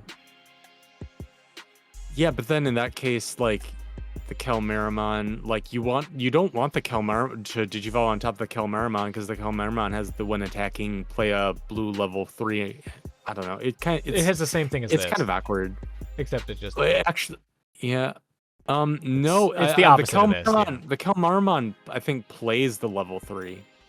Yeah, so that's what you would do. You would Digivolve into this, place the thing under it. It would gain jamming, go into a Calmaramon. So you're going from this. You don't. So you're going you get your when Digivolving. Literally, no matter what Digimon you Digivolve over. So you over your 3, you Digivolve this for 2. Place a blue level 3 underneath. It gains jamming. Go into Calamar for 0. Play it back out, and you have jamming now. So you basically just did that for free. Can the Calmaramon Digivolve into it should. over this? They have the same thing. Like, because it's a special Digivolution. Yeah, Digivolve 0 for Calamaramon. I'm pretty sure it does, because I was pretty sure I wrote that down. It Digivolves from 1. Yeah, okay. No. Is it just 1? I thought it was 0. 1. It's 1. Lame. For Calmaramon. All right. Well, that's less good. It's 0 for this. Still, blue hybrid. I give it a C+. Probably now a C now. I want to give it a C- because, like, you're basically just doing it for the extra draw. The jamming, your thing's going to be tapped. It's going to die. So I don't like it quite as much. Like, the jamming's nice, but it forces them to attack into it. I could see it being a C, but I have it as a C-. Opasamon. On play, when Digivolving, reveal top 3 of your deck. You may play 1 Aru, I don't know, whatever. Aru, Ren, Ryoma, among them without playing a cost. Then put the rest at the bottom on deletion save. Then place one Digimon with save in its section or trash under your Tamers. When attacking, inheritable. If it has save any text, one of your Digimon gets 2k. This is pretty good. Yep, I think this is my second highest of the uncommon level 4s. Like those are the uncommon Tamers. There's a decent chance you just play them for free. Yeah, which is nice. You're not guaranteed. It's kind of like a mini search. It's got a good inheritable. It does a little bit of everything. I have it as like I had it as a B, but it's probably like a B minus. It enables the save deck enough. It does, to and be then you good. can start putting another thing with save under your tamer, and then it also just gave you a tamer to use that stuff with. So, Yep. all Yep. good. I like it. Stingmon, just basically XVmon but with piercing. Yeah, but piercing's way better than jamming, because like it gives it a lot of the free stuff is like I'd rather be deleting just because of the nature of pre-release. You want to be deleting their stuff rather than like attacking with jamming. So the piercing's much more valuable than the jamming. I will agree with you on that. I actually gave the Stingmon C+. like a C plus. Yeah. Whereas I had this XVmon as like a C minus. I had mine. So that's a pretty. C, yeah. It's a pretty big difference jamming to piercing. I think so too. Then we have Damimon. On play when Digivolve in real top 3, you may play one Taiki U Tagiru without paying the cost. On deletion, save. Then place one Digimon with save from trash under your tamer. Opponent's turn for inherited. While this Digimon is saved, it gains blocker. I think this is a really good one. It's just a better Opossumon. It is. Because it blocker is better than like giving them minus 2k DP. Yeah, I think that one's at like a B plus. Yeah, I have Damimon as like a B plus, maybe a B. It depends.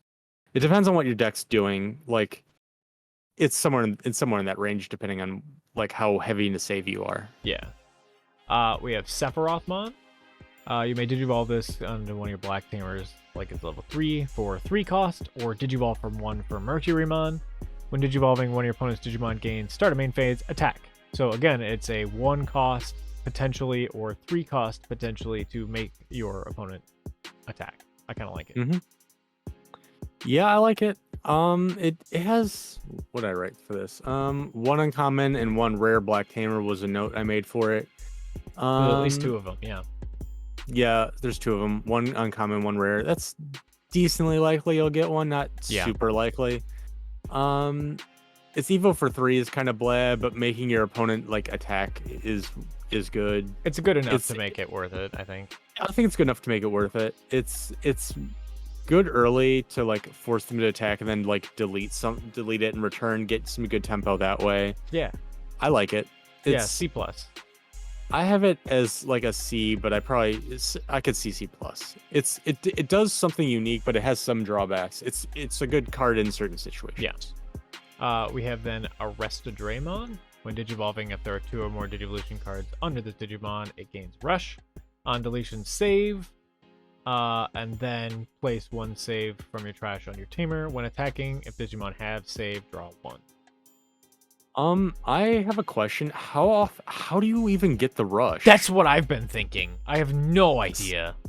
Cause like if you're digivolving on top of it, like the thing was already in play. Unless you likely. played something small, digivolved for 2, and then used your tamers to put another Digivolution card underneath, and then it would be able to attack. That's the only play I can think of. But then you've like played a level 3 and then digivolved with this. This could be potentially, depending on how much memory your opponent gives you, you could attack your first turn.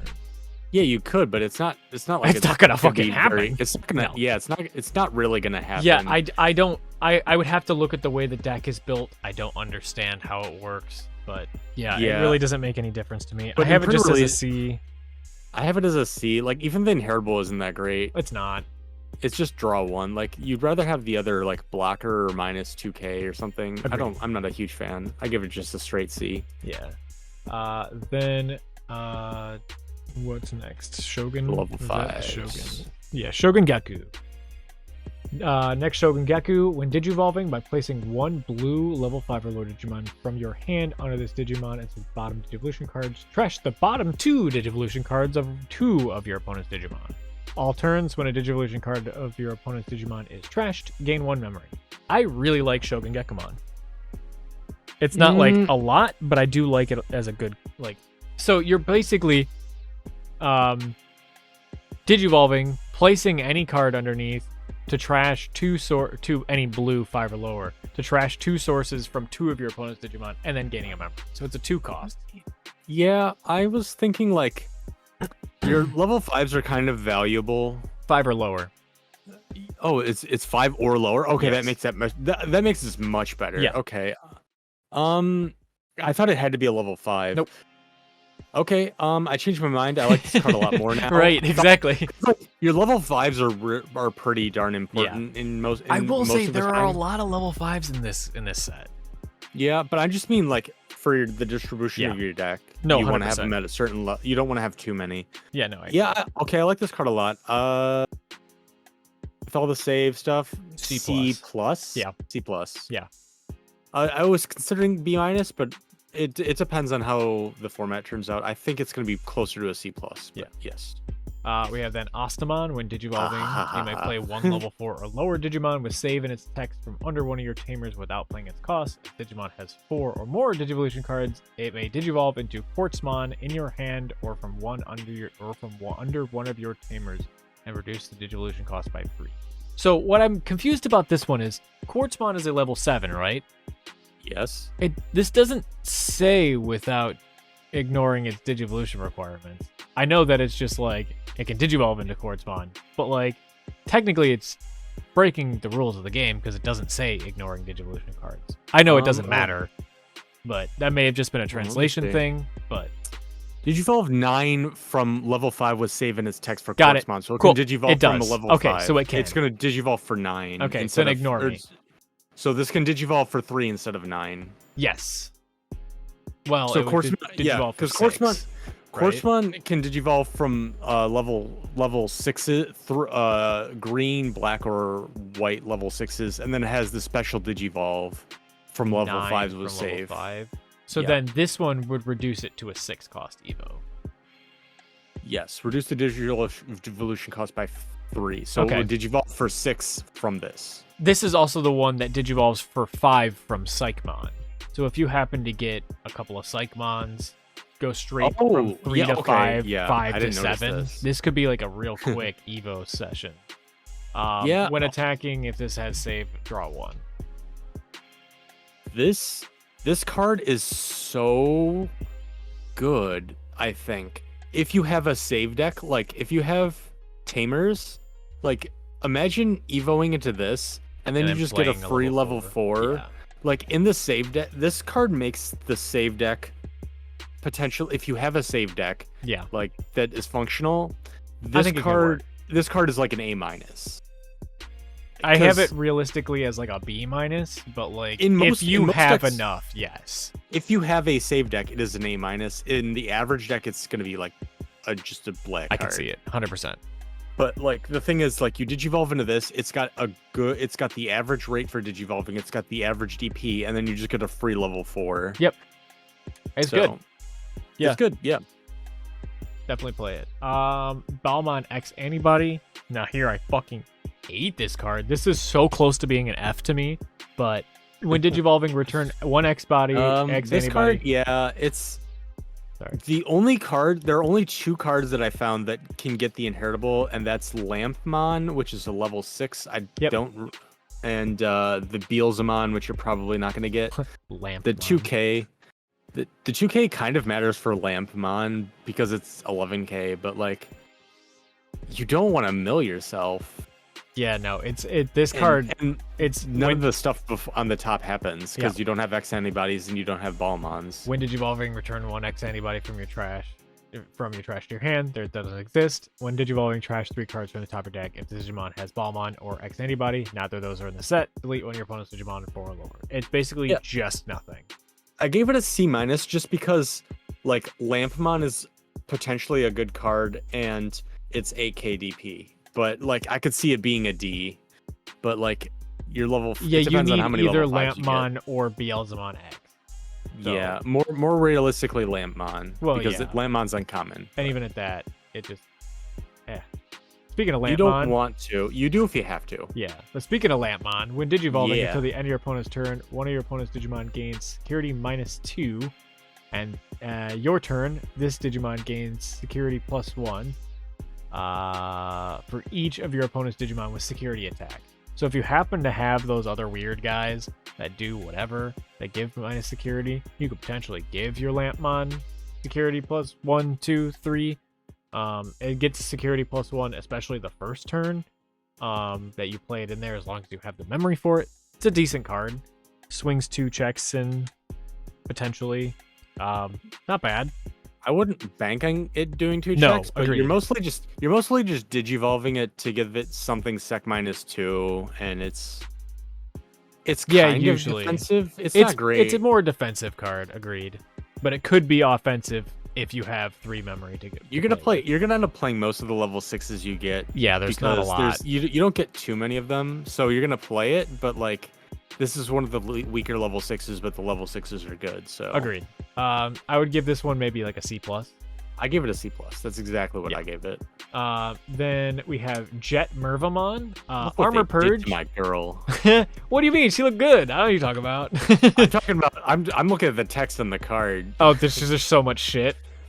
No, I just meant like I'm thinking about the Oh, constructed what? It's deck. okay. Yeah. So Armor Purge. When it would be deleted, you trash the top of this card. I like Armor Purge a lot.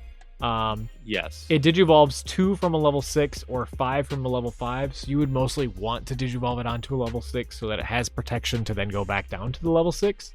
On play, when digivolving, you can place 1 Digimon with cross hearts and its traits from your hand under one of your Tamers under this Digimon as bottom of a Digivolution card. There's what, 2 cross art cards in this entire set? I don't think there are any Shoutmon. besides this. Shoutmon and yeah. King Shout. Oh, okay, you're right. We might even Omni Shout might even be, but I'm not sure. Then if Digimon has Sparrow in its Digivolution cards, it will not. To the end of the turn, all of your Digimon gain blocker. All turns, when one of your other Digimon is deleted, unsuspend this Digimon. I will say, that's cool, because if you have another blocker out on field, it will just be able to unsuspend, or if you swing in a security and then swing in with something else, it dies, you unsuspend again, swing again with Jet Minerva. I like the last ability and the first ability. The middle ability is not going to happen. Yes. It's not really gonna give anything blocker usually, but It like doesn't it can give anything. It doesn't give anything, or it won't. But like if you have something that does have blocker, or if it dies, it can unsuspend. So it's good. Yes. I would say C+ because it's I give just it a high cost. I don't like it. Really? The high Evo cost, I mean. Oh, the high Evo cost? I gave it a B+ because the armor per like it's 13k. That's as big as a level 6 gets. True. Like hypothetically, if like your opponent has, it feels like to win a game, you have to kill your opponent's level 6s. Yeah. And so like if they kill this, then they have to kill it again because of the armor purge. you're I not value wrong. the armor purge very highly. Like remember the last set, the Metal Greymon launcher or whatever, that was the Yeah. level 5 8k. It did put in a lot of work. It put in a lot of work, but it was also only 8k, and this is 13k. That's True. a massive difference. I will say the only if- difference if- with that it was a less of a cost. Or was it? Yes. Was it a 4 cost or a 3 cost? The Evo. I It can't was remember, like 'cause it was 4, level I 5. think. Was it? Okay. It was more than you thought. But it could also it costs digivolve a for lot. 1 over a level 5, right? I was pretty sure that was the Yeah, thing. this And that's what I used it digivolve for. over a level 6 for sure. Yeah, no, but- and I'm definitely not saying don't use it, because again, you're not going to get a lot of level 6s. And if you do get a lot of level 6s, this could be an additional level 6 to go on top of your level 6. So I can see. yeah, that. it's giving protection to your level 6. It's really nice. I like it. It's pretty good. I would But put C. yeah, C, I'm B just minus. the only reason I said I still have it as a B+. I'm quite high on it. Like if you have a stable board, if you can stabilize the board, this just guarantees your win because it forces your opponent to either kill you first. It just forces them into a situation where they have to. I get you. But the reason I said they murdered my girl is because I don't see this being playable and like constructed very easily. So now we have Iru Suzaki. I didn't do the Tamers. Whoops. I already know what they are. Yeah, so. start a main phase by placing one Digimon with save in its text under this Tamer. When your opponent's Digimon gets minus 2k. Start your turn when one of your Digimon would digivolve into a card with save by suspending this Tamer and placing one card from your Tamers as bottom Digivolution. Reduce it by 1. I'm gonna say it's a good card. Yeah, It's a B minus. All of these are pretty similar. They're all B's to B minuses. I will say though that the U Amano is the B plus. But I will say what? What do you have the other ones as? B minus. Oh, I don't know if I agree because the cards that search for the uncommon tamers search for all of them except the U. So like the ones that play the cards. I guess for I the understand what you're uncommons saying. For free, do play them all for free except Well, you. see, and that's You we'll get to does it. Let me real quick. lot, Let's just yeah. actually go through them all. Ren Tabari does exactly the same thing, except he adds 2k to one of your Digimon. Yu Amano does the same thing, except start a main phase when you put it there, it gains a memory. I like the gaining of the memory. That's super good. I don't actually like Ryoma that much. Actually, Ryoma's one of my favorites. This tamer has 2 or fewer cards on it. Place one of your Digimon with save in it under this tamer. So, unlike the other ones, you don't get anything for placing anything under it. And then one of your Digimon will call reduce one by spending it, reduce the play cost of one of your player and when one of your Digimon would digivolve into a card with save in its text by suspending this tamer and placing one card from under the thing, the same thing again of taking a card and putting it under, you reduce it by 1. It's essentially the other ones, but without doing anything at the beginning of the turn. That's why I say it's worse. I think, well, the thing is, this one, the Ryoma, like, fuels itself. Like, the other ones need to have, like... What do you mean? Hold on, let me see. Let me see. They all Let me just reread this start one time by placing one card with save from your hand. Okay, never. They all do the same thing. Yeah, the Ryoma And this gets one- it from but the not only trash that- instead. But not only that, yes, from your trash, but Ryoma can only have 2 to be able to do that. Once she has 2, you can't add any more. So Yeah, but like you're only getting the good ones. well, say you only have Ryoma on the field. You don't have any of the other tamers, and this is the only one you have. You have 2 things under it. You cannot do that anymore. Yeah, but you don't want to or you don't need to. I feel like the other ones giving you stuff is just better. That's why I just have it rated as a C plus rather than a B You're minus. essentially removing cards in your hand to give effects, though. Right, for and I the know other that. ones. But then you're removing a card for this one to just do nothing, essentially, and then do effects that the other you're ones not already removing do. a card. The card is in the trash. It is so in the you're not trash. You're losing right. a It is card in the from your trash. hand. That's what's throwing me So, out. I still don't yeah. like it that much because sure, I guess you can recycle some cards from your trash, but all the cards with save you don't go into trash anyway if you have That's tamers not out. necessarily true if you're evolving No. on top of them. That's true. Like, Fair. The thing is, the save cards are all the cards with save, or the 4 lowers are the ones that actually have save. Everything 5 or higher has something with save Gotcha. in its text. No, you're right. So if you go into something with save in its text, you're gonna lose the save stuff underneath it, and then this will get it back. So you can get the good inheritables back. I guess I understand that. So I think, like, I'm a little lower on it because I think they're all, the 3 that aren't you are all pretty equivalent to me. They work in different ways, but they all do something slightly different. But I think they're all pretty similar. They're all like B minuses. I depending still on think how I like hard to save you a are. little bit more just because the memory game. I know. I know he's Yeah. not searchable by the more common stuff, but I like the memory. Well, the thing is, it's not playable. 'Cause, Right. Like, the other ones It's get still played playable for by free. other things though, because there's other cards that still do play the Uamano out, and one of them was a common, or uncommon. I can't remember which one, but so they had one that was that, and then a couple of them that are rare do play also Uamano. Let me see. There are a few.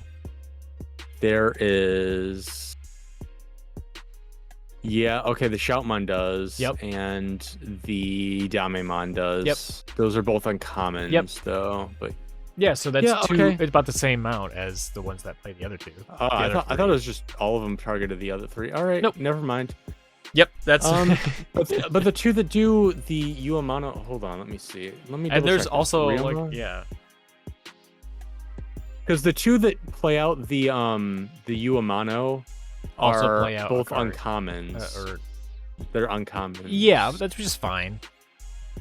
I'm just mentioning that. But the No, ones I that like understand. play, like the ones that like the Yasyamon, the ones that can play like the Ryoma, the Ren, or the Iru, Yes. are commons, so they're much more likely to be found. So Yeah. the ones that play out the U are harder to find.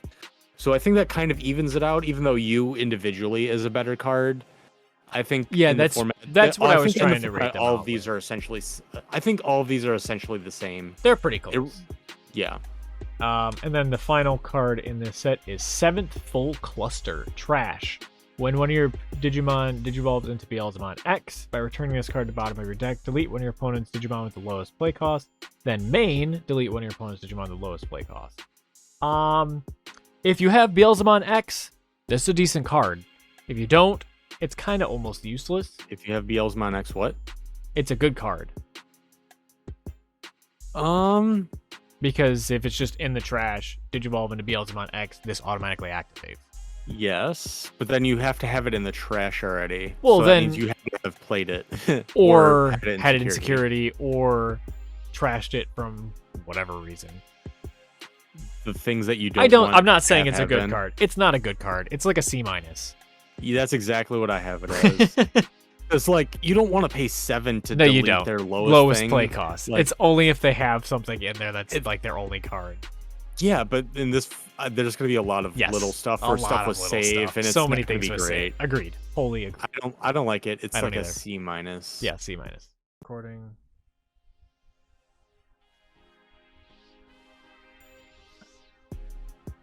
Alright, and we finally get to the rares of the set. I'm going to start here with Clockmon. Clockmon is a blocker, 4K, 4-drop. No Digivolution. On play, reveal top 3 cards, add 2 Digimon with different colors and save in its text among them. To your hand, place the rest to the bottom. On deletion, save. Your turn. When this Digimon has save in its text, it gains jamming. When this Digimon, yeah, so it has just jamming. Yep. So it gives a unique inheritable that I don't think there's any other Digimon in this that gives jamming for saves specifically. I don't think there's like there's XVmon which gives saves to Imperial Dramon or something with free, but like this is just generically good on like every level. Agreed. It's 4 cost for a level 4. It just has blocker, which is great. Yep. It does a search too. It does, and it has save. Yes. It gives jamming and it forces like your opponent to respond to what you want to do. This card enables, like even if you're not running a save deck, this card is amazing.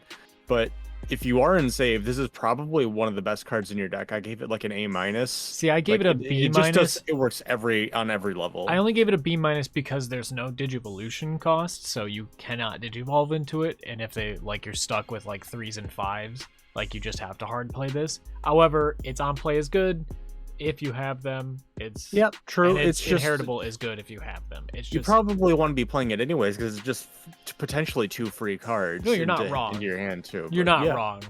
But true. Yeah, that's why I got to put a little lower than you, but I can see why. Okay, maybe I'd move it down to a B+, but it's really good. Fair enough. Yes, I agree. Then we move on to the Aldemon, which is the red level 5 hybrid. Hand, main. By placing 1 Aguni, 1 Burning Gray from your trash under one of your Takuya in any order, Digivolve into this card as if it was a Tamer level 4. So you can evolve it on top of your Takuya if you have both of those in the trash for a cost of 3. And then return on deletion Takuya from your trash to your hand. So if he's on top of one, you automatically get to put one back in your hand. Good for, I think, the deck. It's not so much. You're probably not going to have a Takuya, No. And it's just like 8K is pretty big. True. That's pretty good. 3 Evo cost is just like bleh. That's the average. It's actually a little weird because there's a lot of things that Evo for 4 instead of 3. So yes. So it's actually kind of better than a lot of some of the things that Evo for 4, but it's not anything special. Like it's I would say it's pretty good. It's like C+. I got C- on mine. Just because it needs 3 pieces for its main thing. So other than that, it's just a generic 8K 3 cost. That's the main thing I'm looking at. I'm grading it as like a C-ish because there are multiple other things that cost more and to Evo into. It's fine. It's around C. Fair enough. We move on to the World Gramon, 8 cost, 3 Evo, 8K. When digivolving, delete one of your opponent's Digimon 4K or less. If no opponent's Digimon was deleted, you may digivolve this into a level 6 with Gallant in its name. Your Digivolution cost. When this Digimon would digivolve by the effect, reduce it by 1. And then inherited, end of attack. If your opponent has no Digimon in play, and this Digimon has Growl or Gallant in its name, gain 2 memory. This would be really good if you had a Gallantmon. So if you have a Gallantmon, this is the Digimon you want to put under it. However, outside of that, it's just a 4K killer, which is also not bad. But like I said, solid C tier, but not anything really higher. Yeah, deleting a 4K is the only. I just look at it as deleting a 4K. Even if you have a Gallantmon, you have to like have it in hand, and right. That's probably not going to go off. See, that's why I put it just slightly above the Aldemon, because it's the same as Aldemon, but with a 4K kill in case. Yeah. So I give it like a C+, just because of the delete. It's better than vanilla, but not by too much. 100%. We move on to our first DNA. When Digivolving, trash top 3 cards of all your opponent's Digimon. Then when DNA Digivolving, 2 of your opponent's Digimon with no Digivolution cards can't attack. And then end of attack, inherited, if this has Imperial in the name, or free, gain 1 memory. I like Imperial Dramon. You could potentially get the DNA off being that it's 2 level 4s, and it's normal when Digivolving, even for 4, is pretty decent. Trashing the top 3 of every of your opponent's Digimon is really cool. I do like that. It's Evo for 4 is a little bleh.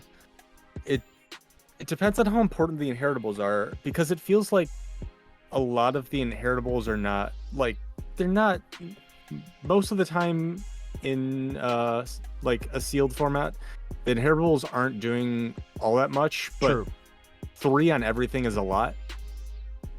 For 4, yeah, I have it, I'm not huge on it, but I do think it's slightly better than average. I have it around C+. See, I have it as a B, straight B, and I say that only because there are a lot of green level 4s and blue level 4s. So getting the DNA off is not a hard ask, and so getting your level 5 out for free and then going into your 6. I think I don't think you want a DNA Digivolve into it anyways. I would rather have 2 I would like exclusively DNA into it. I would never really want a hard go into it, but like it's DNA trashing the top 3 and then 2 of their Digimon just can't attack. That could be potentially game stopping or saving. It could, but like I feel like the setup's a little bit harder than you're giving it credit for. If you happen to have the Wormmon or the Vmon, and you just hard drop one end of turn DNA, I mean, I feel like by the time you're setting up the actual DNA, like they might have, there's a decent chance they have something that's like a level 6 in play, and it probably won't affect the level 6. There's a decent chance it won't affect the level 6. I'm just saying it's pretty hard to set up. I'm not saying it's impossible to set up. I'm just saying it's like, no, of course not. I like the DNA because of having a potential to be free is always a good option, and there's a lot of blue and green level 4s. That's my justification for it. Yeah, or I have it at like a C+, and I still don't want to move it from there. Nope, maybe I totally get it. Yeah. So what was the next one? Rise Greymon, yes. Rise Greymon. When Digivolving, if you have a yellow or red tamer in play, gain 1 memory. All turns, once per turn, when one of your tamers is deleted, play a Marcus Daemon from your trash. On top of your security, face down. Inherited, when one of your tamers is deleted, it's the same thing as that last effect. I like this card, but not really in this. Like it's a good card in Shine Greymon. Yeah, right. The one thing I will say is it Digivolves from 3 from GeoGray, so that's good. Like if you happen to have a yellow or red tamer and then I think this is worth running. But if not, this is really bleh and clunky, and I would try not to run it if possible, because Agreed. Most of the abilities do nothing. The only one that you could probably get is the when Digivolve into gain a memory, because there are a decent number of yellow and red tamers because they're the most common ones. But most of the time you don't want to run this, so I give it a C-. But there are specific circumstances where you have lots of GeoGreymons and yellow and red tamers, and GeoGreymon's common. And I especially think if you get a Marcus Daemon, you should play as many Greymons as you possibly can, just for his effect. But we'll get to his effect when we get there. I agree. Then we have to the other DNA, the Dino B. When DNA, suspend one of your opponent's Digimon, and this Digimon gets 3k DP for the turn. Then this Digimon may attack opponent's Digimon. Inherited, when one of your Digimon with Imperial or free in its traits deletes opponent's Digimon, trash top of their security. Good if you have either of the two, which I will say the two of them are rares. Or one of them is at least a rare. One of them was... I think that the two of them are rare, are they not? I think they're mostly rare. Like, I think there was one uncommon and the rest were rare or more. Where is Imperial German was what? There's a regular Imperial. The regular Imperial should be super rare. No, the regular Imperial is a rare. So it's here. It's in this set. I just can't find it. Oh, you mean Imperial Dramon Dragon Mode? Yes, he's Dragon rare. Mode. Okay. Sorry. I was thinking of Imperial Dramon Fighter Mode, which is a super rare. Yes, it is a super rare. But so there are 2 targets for this in rare and 1 target for this in super rare. It's not impossible for you to have those top 2 to get that extra security stack, but I would say if you don't get them, this one is a lot less reliable than Pyildramon, being that it needs to DNA to do its bolt effects. So I'd probably give this one a lower rating, maybe like a B-, or probably closer to actually a C+. Yeah, it can swing a board state if you do it. Like, it has a better effect when it does DNA. Correct. Yeah. But when it doesn't, it's just worse. Like, if you can get the DNA off and you've got enough level, again, as we're going back to, there's a lot of level green level 4s and blue level 4s. It can happen. Yeah. I have it as about the same as the Pyildramon. It's like what you're getting on average is lower, but when you do the DNA, it's better. So I would probably put it a little bit below Pyildramon, but they're about the same. Yeah, I put it just slightly below Pyil. About C++ish level for me. Next, then we have, that is the Metal Greymon. Metal Greymon, it has raid, so it can switch its target once it starts its attack to one of your opponent's unsuspended Digimon with the highest DP.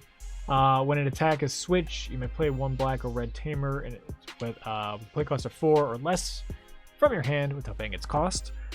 And then inherited, when it has Greymon or Omnimon in its name, it gains piercing. I will say it's a decent card if you get the Greymons, but like other than that, it's average. I originally thought that too, but like the Greymons are common. True. If you do raid, then the chance of playing a free Tamer, I think red is the most common Tamer. There's a decent chance you get that off. Mm-hmm. If you have a War Greymon, this is fucking broken. Yeah. But War Greymon, you're probably not gonna have a War Greymon. I had this originally as a C, but the more I look at it, like,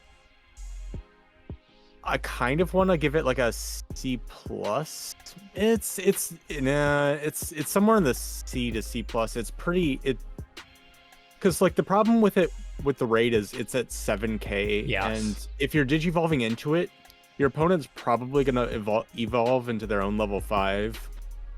And you're probably not gonna get the attack off because you want to be deleting something lower. So digivolving into this means your opponent's probably going to have enough memory to go into a 5, or they haven't passed you very much when they're at the level 4s. So the raid's probably not going to go off. Like, you're not going to be able to attack the turn you digivolve into it, and that makes it a lot worse. Yeah. So you probably only want to be playing it if you're like into the Greymons and the Agumons, and then even then it's kind of a C level card. So yeah, I'm not huge on it, but I'm still sticking to really a C. Depends on your deck. Yeah, I was at C. I was trying to talk myself into a C+, but I like C. Like, I was trying to give it a chance, but like the more I look at it, the more just C it looks. Yep. Then we have Ancient Mermaimon. When digivolving, you may play 1 blue Digimon with hybrid in its traits, or with Aqua or Sea Animal in its traits from one of your blue Digimon's Digivolution cards without paying the cost. On deletion, you may play 1 blue level 4 or lower with hybrid from your hand without paying its cost. So it's 13k, 13 which cost, is big. 5 Evo. which is also big. Mhm. How do you feel about this one? I like it because like the all the blue line, like all the hybrid blue lines have this thing where like they play each other out, but they have slightly higher evo costs, and it makes the board wider and it makes things awkward. So it plays well with the other blue cards. So if you get a lot of the blue hybrid stuff, which are for the most part commons, and then there's the uncommon Ranamon or whatever. Like it goes well with the other blue cards. It synergizes well, makes a wider board. I like it if you have the other blue commons at like a B minus, but in a deck where you don't have those, it's worse. But it is 13k, which is as big as the level 6s get. So even that in that case, I like it at like a C plus. But I think it's reasonable that you get the cards that synergize with this to make it a like B minus level card. I have it as like a C. You definitely need the cards, like the color at least, to get it to synergize. But like I can see you definitely getting them because they're low rarity. Definitely not bad. C plus is fine with me. Imperial Digimon Dragon Mode. When Digivolving, if this Digimon has a blue Digivolution card, unsuspend this Digimon. If it has a green, suspend one of your opponent's Digimon. Both of those are easy to do. End of attack. True. You may Digivolve this Digimon into a Digimon with Imperial Digimon in its name from your hand for its Digivolution cost. When you do that, you may reduce the Digivolution by 2. So the when Digivolving yeah, is probably oftentimes going to pass turn, so it won't really matter unless you like swing with your 5 and then unsuspend this, in which case that's fine. right.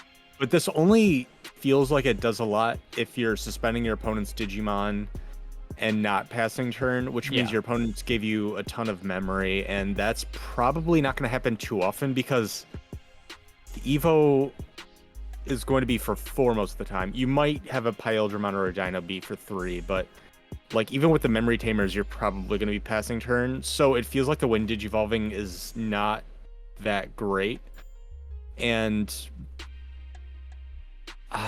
you're not going to be evolving into the fighter mode. Like if you have to have this, you have to have the fighter mode, which is a super rare, and then you have to have the Dino Beamon or Pyeldramon, which are also rare. So that's basically never going to happen. Right, you would need all of them in like your first 2 packs to be able to realistically be like, okay, cool, I can make this. Yeah, so basically this thing, I'm looking at this thing as like just a vanilla like 4 cost for Evo for a 12k, which is really not great. I mean, but it's a level 6, so you're happy with it. I think I kind of like it as more of like a. I have it as a B minus because it's like it's still, if you have to do your things, like you could still pass turn, but you at least have the ability to do something before doing that. Or if you do have the memory for it, because you have like a memory tamer and they put you too far, or for any reason, it's still not like. Still not a bad card. It's better than like a literally generic 12, but yeah, but not by much. Right. But like it's just a level 6 that you're going to play anyways. So yeah, level 6s are good. Yes, agreed. Then we have Grand Quartzmon. When Digivolving, suspend one of your opponent's Digimon. Then this Digimon may attack your opponent's Digimon. Your turn once per turn. When your opponent's Digimon becomes suspended, gain 1 memory. I like Grand Quartzmon better. I have Grand Quartzmon as like a B plus. Yeah, I love this card. This card is great. It's good like suspending, and then you automatically gain 1 memory that can swing into a Digimon. The only thing I wish it could unsuspend itself after killing, but that's what Grandis does. But the thing is with this, like you're probably killing their biggest thing anyways. True. Like there's a lot of the green stuff has like you're probably if you're doing the when Digivolving, you're probably trying to kill the biggest thing that they have. Yeah. And it's 12k. The only thing it's not going to delete is another level 6 at like 13. True. True. But there are a few things in green that give you plus DP. You're probably not going to have it, but like it's always going to kill something. There's even some yellow stuff that just gives minus DP, so you could also use that as well. Yeah, fair point. But like this is almost assuredly going to destroy their biggest thing almost like the vast majority of the time. It's like 90% going to kill the biggest thing on the field and just leave you ahead. Fair enough. It's amazing. It's B plus. Yeah, B plus. Then we have Ancient Wisemon. Opponent's turn once per turn. When an opponent's Digimon attacks, you may reveal the top 3 cards of your deck. Play 1 black card with a play cost of 6 or less among them without paying its memory cost. Trash the rest. On deletion, you can play 1 4 black hybrid from your hand. Like, of the Ancients, I think this one is probably my favorite. It does, I think, a little bit more on your opponent's turn, because if you have to like Digivolve and pass turn with it, then your opponent has to be a little bit cautious that you might be able to play something out that could be even a blocker, because I know there's a couple things. I don't know if any of the blacks specifically have blocker, but it feels a little weird because you're like, when your opponent's attacking you, you're like milling yourself out, and it's a little awkward. How often getting a black card with 6 or less, you're often gonna miss with it. So it feels kind of counterintuitive. The Evo is 5. I'm not huge on it, but it has a lot of upside. It's got lots of positives and negatives. It depends on how you build your deck. if you get a lot of black cards, I would definitely say, like, black under 6 cost cards, I would definitely say play this. True. It's like when it hits, it's really good, but like Right. it feels like the amount of times it misses, and you just feel so bad because like if this stays on the field for multiple turns, and like say this is on the field for like 2 or 3 turns, and you keep using the ability, and you mill yourself out. You mill yourself 9, out, yeah. for over the course of 3 turns. Except it's a May. It's a May. May reveal. Yeah. You don't have to. I know it's a May, but I'm saying like that's the main appeal, is being able to play things for free. Yeah, and no, you I understand. You want to do it, so it makes it more awkward than you think, or it makes it more awkward just because the sealed games are probably going to could potentially go really long because they're not like focused decks. So you have to be very mindful of the drawback of you're actually trashing the cards. Yeah. Because a few turns goes through, like I said, over the course of 3 turns, you're going through it like a quarter of your deck. Yeah. So you have to be careful, but with the right cards, this is quite powerful. So I have it as like a C+ in the average deck. I got it just a C.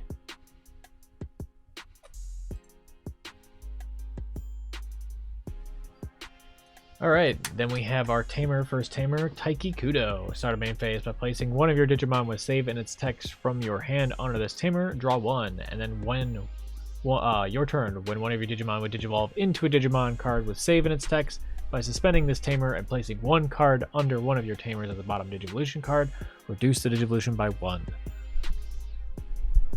It's very self-sufficient because it puts materials you want underneath it by like itself. Yes. It cycles to get the card back, so you're not like losing cards in hand, you're replacing them. It's nice because it taps to like when it taps itself decently often for something in save to like get the effects of like all those inheritables that like give minus 2k when you tap a Tamer or whatever. That's nice. It gets you memory back. It's pretty good. It's not a memory Tamer, so it's a little awkward, but it helps the save deck quite a bit, and you're very happy to have it, and it helps enable the entire archetype. It's so weird because it's like almost the same card, similar as the other Tamers that weren't rares, and like it works similarly. So it works very similarly. It's interesting. So if you get a bunch of those too, I mean, I have it still as like a C, just because it's like not one of the better ones of those. I like it a lot just because it's not because of the Tamer itself, but because it's a red Tamer that taps. Right. And, no, and that's activates true. the Correct. Inheritables. So I have it as like a B-, just because it activates tons of many of the Inheritables that the other ones from before didn't. Gotcha. All right, then we move on to Takuya. Takuya, security places in there, but start of turn if you have 2 memory or less. Set to 3. It's a memory setter. But then it has an inherited effect. This Digimon gains 2k. While this Digimon has 10k DP or more, it gains your turn once per turn. When this Digimon checks your opponent's security stack, gain 2 memory. It's a memory Tamer, so I think it automatically puts it in the high C tier. But to like get the rest of the effects off, you need hybrids. So Yes, 2 of them are uncommon, and there's 1 rare for the ones that specifically, I believe, specify Takuya. So the uncommon ones you're decently likely to have like 1 of, and then the rare one maybe probably not. But if you get Emperor Gray, play it, I guess. Yeah, I like it for being a memory tamer. I have it as like a C+. Yeah, C+ is what I have too. Then moving to Takato. Start of your turn, memory tamer. Main once per turn by placing this tamer and 1 Growlmon and 1 War Growlmon from your trash in any order as the bottom Digivolution cards of one of your Guiomon. That Digimon may Digivolve into Gallant in your hand for its Digivolution cost, ignoring its level. The Digimon Digivolved by the Pact gains 2k for the turn. So I really want to read what I wrote for for my description of this. Sure. This is really close to Takuya as it's also a memory setter. But if the Digivolve into Gallantmon ever happens to me, I'll literally eat my fucking shoe. It's never going to happen. Yes, 100%. It's literally just a memory tamer. If someone does get the fucking Gallant warp off, I would cry. Like, I'm gonna stick with what I said. If someone uses this to Okay. Digivolve into Gallantmon, I will literally eat my shoe. If it happens, I will video you eating your shoe. I'll cook it or something. But yeah, it's basically just a memory tamer that does nothing else. Yeah, I still have it as a C+ because memory tamers are good and it's Yes. red. Yeah, C+. It doesn't tap itself, but No. unfortunate. Then we move to Davis, a 3-cost blue tamer. Start of your turn. If you have a Digimon with free or a tamer with Ken in its name, gain a memory. When you have a 2-color blue and green Digimon attack, by suspending this tamer, Digivolve that Digimon into one with Imperial in its name. Super situational. You're not going to get Davis off. It's a D for me. I have it as a C-, but I D+ maybe. If it was red, it would maybe do something. Yeah. But Yeah. you can only get like your 1 memory off of like the V line basically. It's or the worm it's not line. like most of the time you're not even getting enough memory back for it to pay for itself. Nope. So it's really awkward. You don't want to play it, but the fact that it's a blue tamer that like might like give you the option, the common option, the 9-cost one. Right. That's fair. the main advantage of it, but like it has some advantages just for being a tamer, but you don't want to use it for its effect. You just want it on the field to enable blue options. If you So have also the C-ish. blue hybrid stuff, maybe play it because Yeah. there's Oh, no yeah, other that blue too. tamer. But yeah. Oh yeah, that makes it much better. But I don't say it makes it much better, but I'm just saying if you have it, it makes it more usable. yeah, I think it has the uses are so niche, but like they're not the uses of the words on the card. It's just the fact that it's a tamer that enables hybrids and Sure. options, and that's it. C-, not good. Marcus Most of Damon, the start time. of your main phase. If you have a Digimon with Agumon or Greymon in its name in play, by paying 1 memory for the turn, this tamer is also treated as a 3k DP Digimon that can't Digivolve. Your turn, when this tamer becomes suspended, one of your Digimon may Digivolve into a yellow card with Greymon in its name in your hand without paying the cost. 4 cost. It seems like it's got a lot of potential upside. It seems pretty good.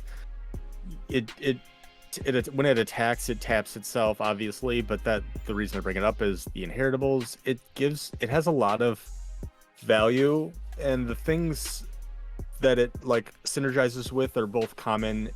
I don't know how exactly to rate it because it kind of feels like most of the time it's going to be like a 4 play cost rookie sort of, because it's a 3k Digimon. But the fact that it's a yellow-red tamer and is going to tap itself, but it's going to get deleted. It feels like it's going to get deleted after like 1 attack, so it's kind of awkward. I don't really know how to rate this too well. I have it as a C. I want to hear what you have to say. I have it as a C and then C+ if you have enough Agus and Greymons. Because I will say, if you happen to, like, this gets hit out of security and your opponent has Greymons or anything on those lines, that's an extra attack that they didn't have before. Could cost potential game. As well, it's 2 colors. That gives you option card usage. Not that there's not that many good option cards in this set. But then also it allows you to red hybrid use if you need to. And then it also suspends itself. So it does have the way to suspend itself. So you can activate your other effects as well. Yeah, I had it as a C plus. I was curious what you thought of it because I feel like this one's kind of a hard one to evaluate because In I saw it as like a finisher in that sealed format, it is like a finisher or an early card to play when you don't really have much else to play. If you are in mid game and you kind of need extra attacks, I don't know how much this would come in handy. I just say if you have a lot of Agus and Greys, yeah, use it as an extra attack one time randomly, because it is just an extra attack one time randomly, because it's more than likely going to die. If you get the Shine Greymon, it'll be a 2 checking 12k, but like you can't realistically bank on that. Yeah, I said it was like a 4-cost rookie. It's kind of like a 5-cost rookie because you have to pay 1 memory to treat it as a Digimon. Yeah, but it's also then the next turn. Yeah, but I'm just saying you're not wrong. Yeah, but it's also kind of protected because it's not actually a Digimon until you choose to make it a Digimon, so it's a little protected. But yeah, it's not gonna get deleted by like the minus 2k or like the 4k or lower effects. Right. I like it as like a C plus because it, like, worst case it fixes your colors and then it kind of acts as like a rookie. I will say what's cool about it is it does happen to die, or not die, sorry, when you're swinging with it. If it just happens to not die on your opponent's turn, it's back to being a tamer. Yeah. Because it's only for the turn, not kill your opponents. Yeah, and then the hybrids too. There are the red hybrids on top. Yeah, I like it as like a C plus. It's a little awkward. It's just a weird niche that it fills. Okay, then we move on to, we have our Tai, who is a Black Tamer 3. Start of main phase, on play, one of your Digimon with Agumon or Greymon in its name gains 1k DP and blocker. And then when one of your Digimon digivolves into a Digimon with Greymon or Omnimon, suspend it to gain 1 memory. This card is really nice. I like it a lot. I gave it like a B plus because there's 2 Agumons, both common. There are 2 Greymons, both common, and then like on the chance that you get one of the higher like Rise Greymon or Metal Greymon, it gives those blockers too. Yeah. And the gaining memory from like digivolving into a Greymon is fairly common. This just like sets you up with it turns so many of the common cards that you have that would normally feel kind of iffy in your hand into blockers randomly is really nice, and it kind of pays for itself slowly, and I just like it a lot. It feels like in a longer game it sets you up to win because you can pick what you're giving the blocker to, assuming you have them. Yeah.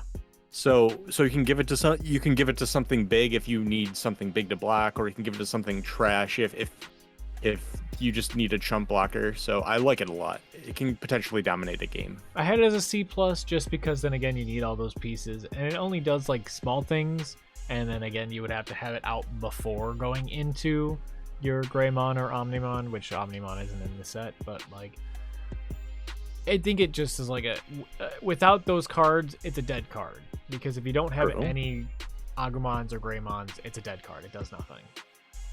Yeah, but you're definitely more than likely to, yes, but like if you don't, which is still possible.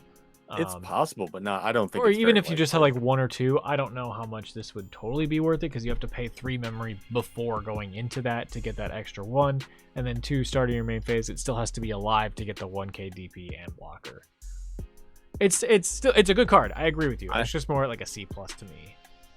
Yeah, it's just the fact that if they weren't common, if there weren't literally 2 Agumons and 2 Greymons that were both common, I would agree more with you. But I can't see a world where you don't have like four things that this affects. Fair enough. So I think the vast majority of the time when you get this, you're gonna play it and it's going to do pretty well. Fair enough. Then we move on to Tagiru. Start of your turn, if you have 2 memory or less, set it 3. Memory Tamer. When one of your Digimon would digivolve into a Digimon with save in its text, by suspending this Tamer and placing one card out of this Tamer under the Digimon as bottom Digivolution card, reduce it by 1. It's a better version of Taiki. I think just purple though. so that I think offsets it slightly. Well, it costs 4 instead of 3, but yes. Right, but it's a memory setter at that point. Yeah. So I think it's slightly better, in my opinion, because it's just gaining you a bunch of memory, also reducing stuff. That's a good. Probably the best. This is probably the best tamer for the save deck. I think. I don't know. I can't think of any other ones, but it's really good. I have it as like a B. I think the Watchmaker is decent too, but this one's. You think the Watchmaker's decent? Yeah, he's not bad, but like if you have, so we'll get into him now. Then Watchmaker. On play, reveal top 3 cards. Add 1 Digimon with save in its text and 1 card with Hunter among them to your hand. Place the rest at the bottom. If you have 4 more Tamers in play, by suspending this Tamer, one of your Digimon with save gets Sec 1 for the turn, and then security, play this card. I don't like this card at all. Being that there's a lot of Tamers in this set, like a lot of Tamers, and some of them are low rarity, you're likely to get a bunch. Of course, you're not likely to get 4. I say if you get 4, play him. If you don't get 4, he's dead. I don't think you play them even if you get 4, because a lot of them don't. A lot of the Tamers don't synergize with each other too well. There's like a lot of them operate on different axes. I don't think this is very good. I have this as one of the worst cards in the set, because the on play, reveal, and get something with save and something with Hunter. I would just rather play a card with save or Hunter instead of this, like replacing this card, because the reason you're playing this over something like an actual Digimon is the effect, and the effect of having 4 Tamers in play is just something I don't think is going to happen, because I think the format's going to be pretty fast, and getting 4 Tamers in play is not realistic in any game. Well, there's whatsoever. 6 non-rare Tamers, right? Is that what it is? There's 4 uncommon Tamers. Everything else is rare or higher. I thought there was. Yeah. There's okay. 4 uncommon Tamers. So with 4 uncommon Tamers and generally pulling maybe 1 regular Tamer, you're generally I can see you pulling 4 Tamers. And yeah, with but you have to draw them all and be able to play them all. No, that's not wrong. Which puts you really far behind. It feels. I don't like it. I give it a D. I have it as a C. C minus sounds okay for me. I think it could be useful. I don't think it is mostly going to be useful, but I think it could be.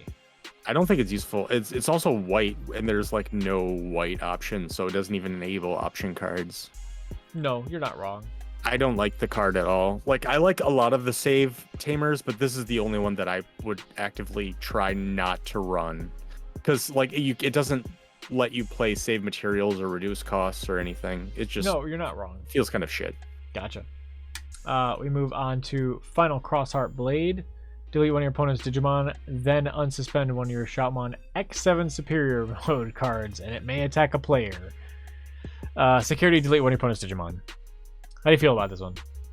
It's like the blue option card, except it's rare. I gave it a B because I have to, even though it feels like a C minus. Because I still have it as a C minus because yes, you need removal cards, but it's just delete 1 Digimon for 9. It's so much. Okay, your opponent goes into like a 13k level 6. How in the world I'm not are you deleting saying it? that it's not like needed. I'm just saying it's not great. Yeah, I agree, but like I just want to know how are, like, just generally in the format, how do you plan on dealing with a 13k level 6 that your opponent has on field if you only have, like, say your level 6 only has 12k? How do you deal with the just reduce 13k it by level all 6? the 14 billion effects that are reduce effects in this set? Yeah, but again, but then again, this it's just not a lot of good top end cards unless you get the good ones, and then there's not a lot of option cards. I feel like everyone's going to be in the same boat, but I understand why you rate it the way you do. I just don't like it anyway. I don't like it, but I feel like I have to give it a better grade than it is, because you get this, you're gonna run it like it's a B, even if the card is not very efficient. All right, we have V Laser. Trash top 3 Digivolution cards of one of your opponent's Digimon. Then, if you have a green Digimon in play, you can play one level 4 lower blue Digimon with a card with free in its traits from your hand. It's okay. Yeah, I don't like it very much. It's like paying 3 to trash 3 of your opponent's Digivolution sources isn't good, so it feels like you have to get the second effect. And you have to have something green in play, but like this is a blue option card, so you have to have something enabling the blue in play, so it feels very awkward to actually get the second effect. So I don't think just when you play it, it's gonna do what you want to be worth it most of the time.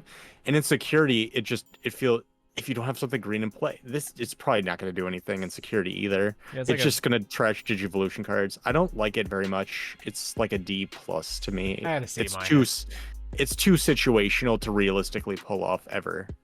It can be good if you have some of those things, but like, again, yeah, you're right. Then we move to Shining Blast. You may play one Marcus Daemon from your hand without paying the cost. Then for each yellow and or red Tamer you have in play, 3 of your opponent's Digimon gain -2 for the turn. In Shine Gray, kind of good. In this, not so much. Agreed. Like you need 2 colors, and it's a 5 cost to do probably only -2k, maybe 4k across 3. Not deleting like half of the level 3. Right, exactly.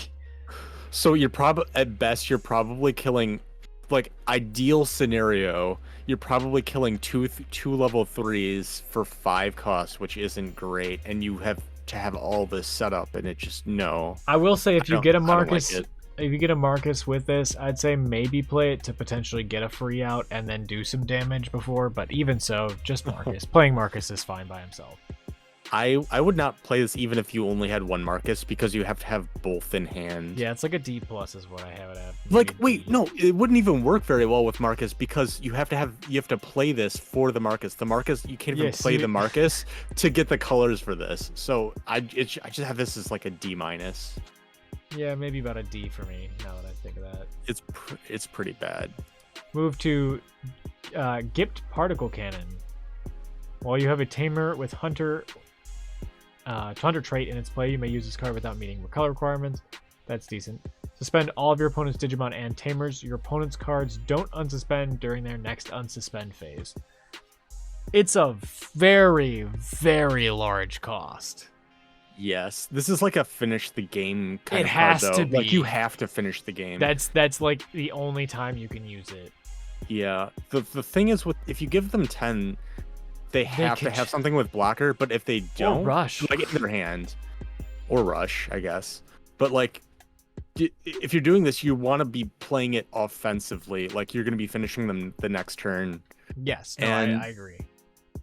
And so it forces them to have something in their hand. This card here, let me just read the first sentence I wrote about this. This card is stupid. Like, this card is stupid in that it's the way it's going to affect games is it just feels like a big gamble. Does your opponent have something that can stop you?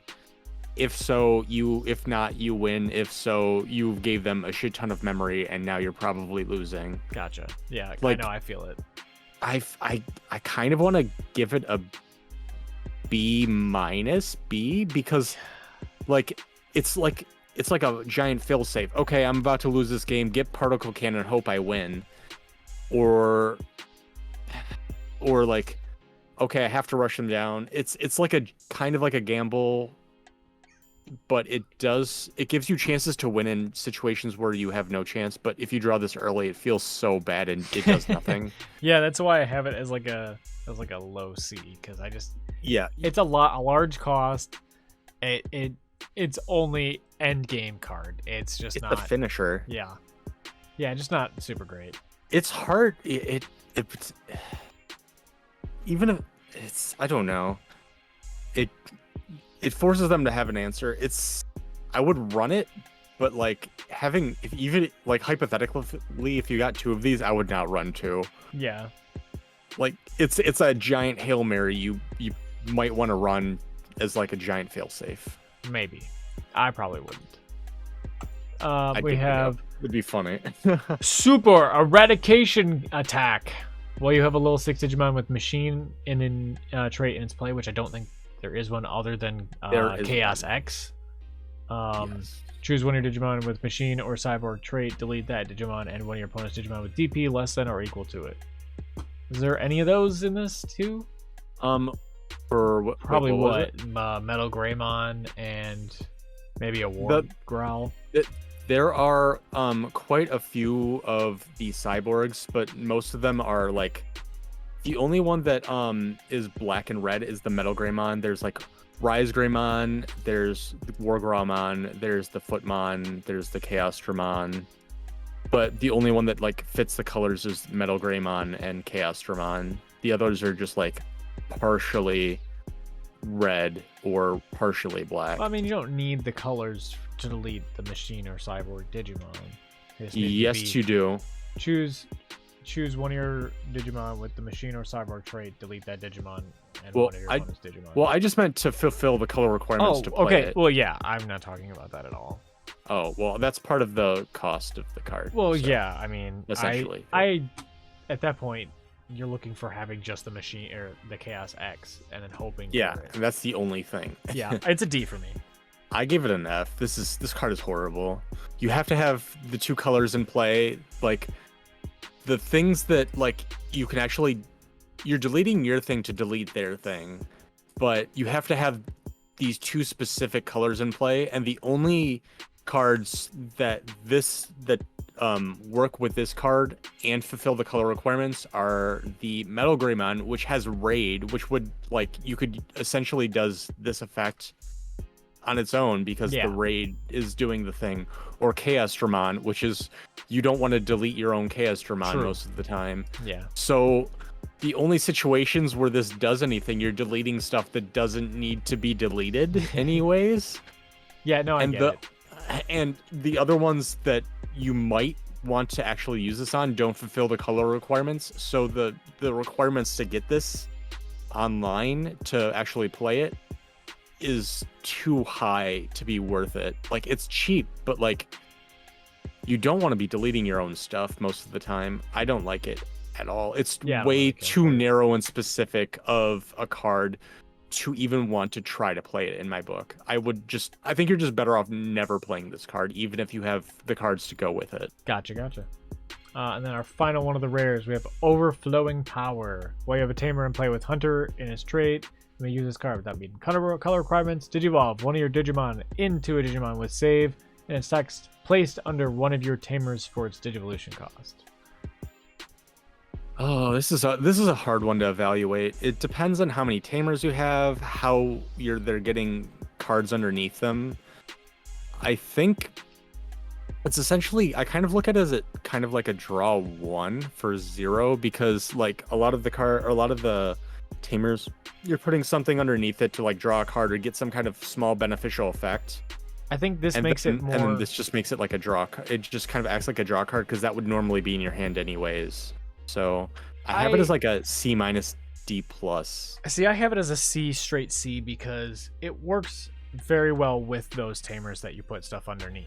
So because of this allows you to put like your level 5s under there and be able to use them later, unlike what you would normally do, because you just put your save stuff under, and in these decks you're not really using them too much for much else, or unless you've got a couple things that just on play put stuff underneath. This one literally allows you to digivolve into any of the things that you have under there. So it's essentially, hey, you got rid of these cards and you can't do anything right now with your hand.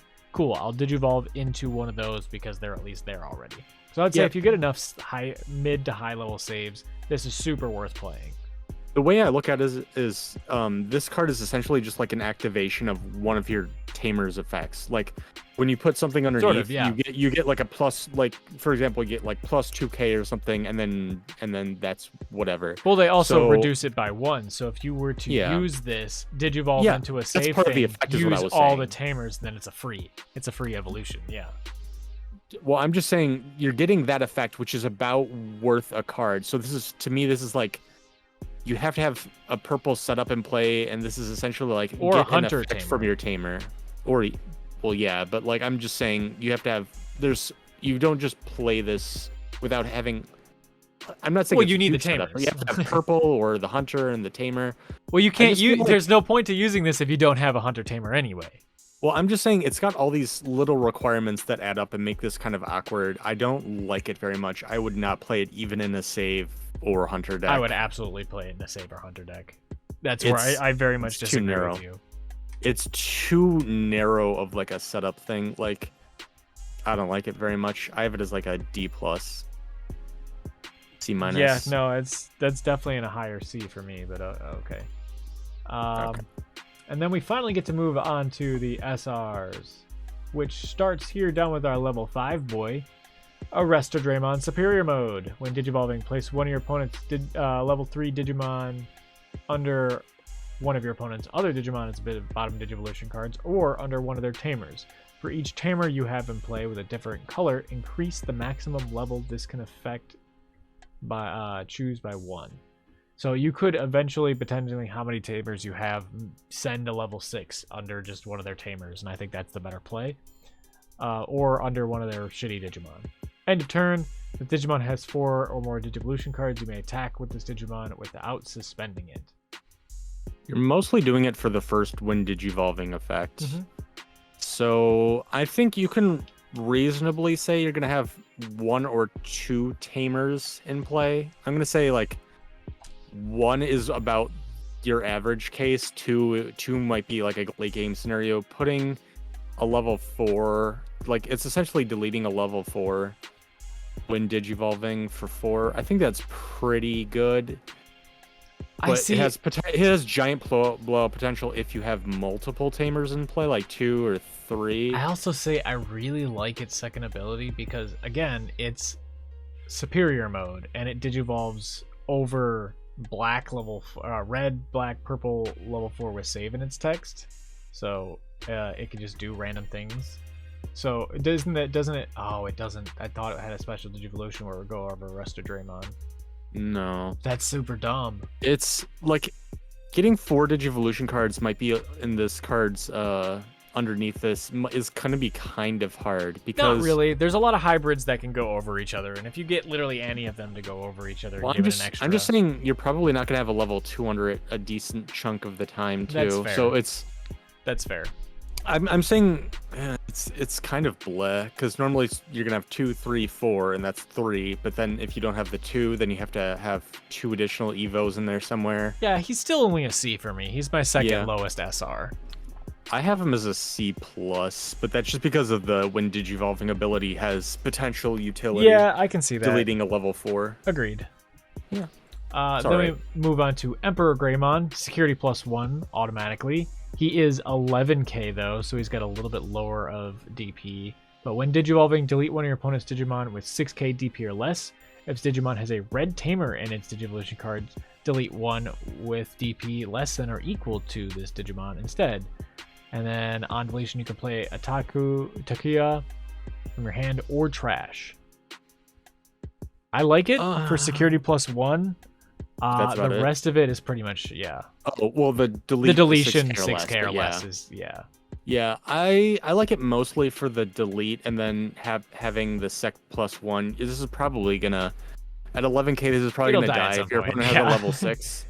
So I have it as like a B. It helps prevent you from getting rushed down by deleting the 6k.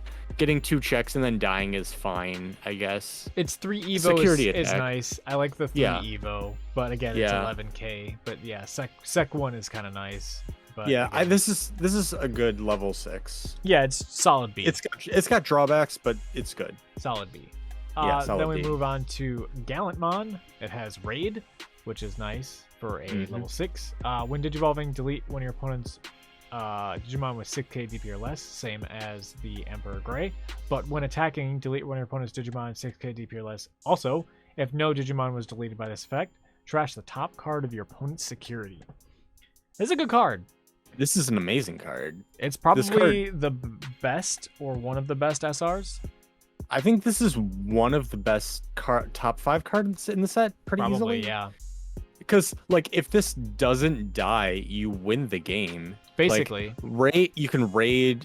Worst case, you raid to kill their other level 6. But like then you're also deleting one of the things that are 6k or less because you're still attacking. Essentially, like you could kill 3 Digimon in one swoop. Digivolve, kill a 6k. Swing, kill a 6k. Swing at, change with raid into the last remaining guy. Yeah, or but I don't think that's very. If you don't do that, trash top security. Though. Yeah, but yeah, you're like the trashing the security is nice too. Jesus, this is so. It's a great card. If it doesn't die, you win the game. Like it forces them to do something about it. 100%. So I love this card. I just gave it a straight A. I think it's an A minus maybe, but A. Then we move on to All Force Digimon X-Antibody. When digivolving, unsuspend this Digimon or one of your blue Tamers. All turns Davis. once per turn. Right, only Davis. When this Digimon becomes unsuspended, if you have a blue Tamer in play, or this Digimon has All Force, which it will not, and its Digivolution cards, return one of your opponent's Digimon with the lowest level to the hand. It's okay. You're not gonna have much. It's has a good unsuspending to keep going, but like you're probably passing turn anyways when maybe you're evoing it because it's 4. So it's basically just like attack with your level 5, hope it doesn't die, digivolve to this, and unsuspend it to pass turn. Or if you do happen to have 4, yeah, swing again. But like probably not going to happen. Probably not. I'm just saying the most likely scenario. Right. I have it as like a C+, just because it's a level 6. And I have it 12K. as a B- just because it's a 12K. Yeah, it like protects itself a little bit. Yeah. Also look at those veins on its legs. Holy hell. Are you looking at the normal one? I'm looking at the normal one. Like why are the veins running sideways? That looks weird. It's hilarious. You're right. I don't know. I'm not a huge fan of the card art, but I also like it because it's kind of dumb at the same time. Like it's just the veins going. The legs in your veins don't go sideways like that. What the hell? I don't know. Anyways, C+. Yeah, B- for me. Then we have Imperial Digimon Fighter Mode. When digivolving, suspend all of your opponent's Digimon with no Digivolution cards. Then return one of your opponent's suspended Digimon to the owner's hand. By returning one Imperial Digimon Dragon Mode from this Digimon's Digivolution cards to the owner's hand, place all of your opponent's suspended Digimon at the bottom of the owner's deck instead.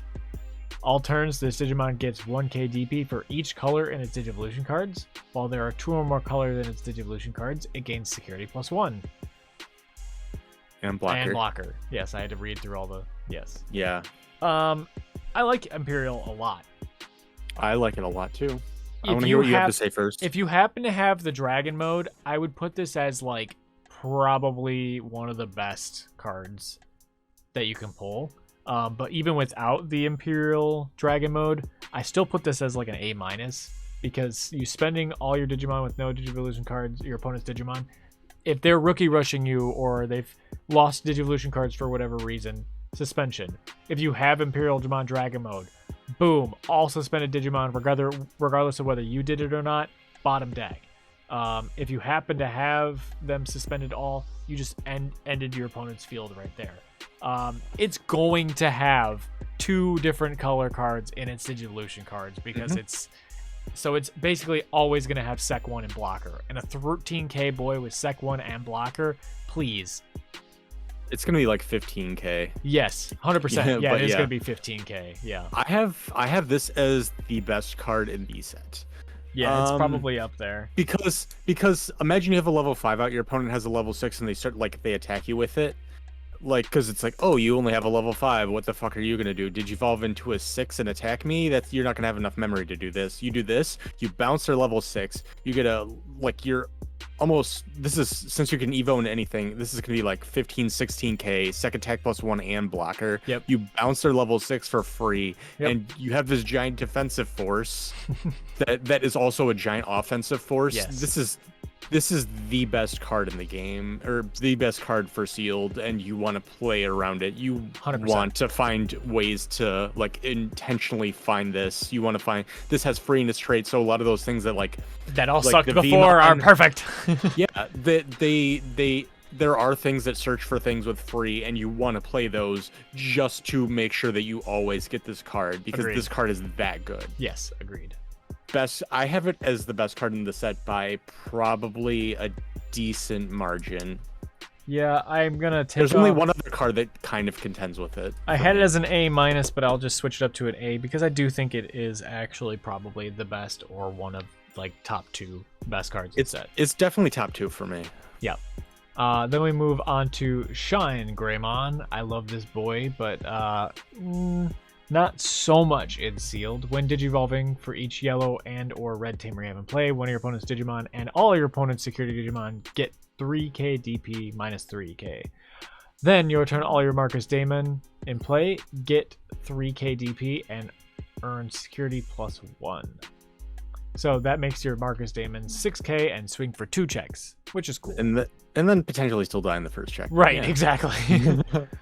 It's a cool card. If you have a Marcus Daemon, it makes it better, but I would. It's just a 12 that just does minus 3k to stuff when it comes in.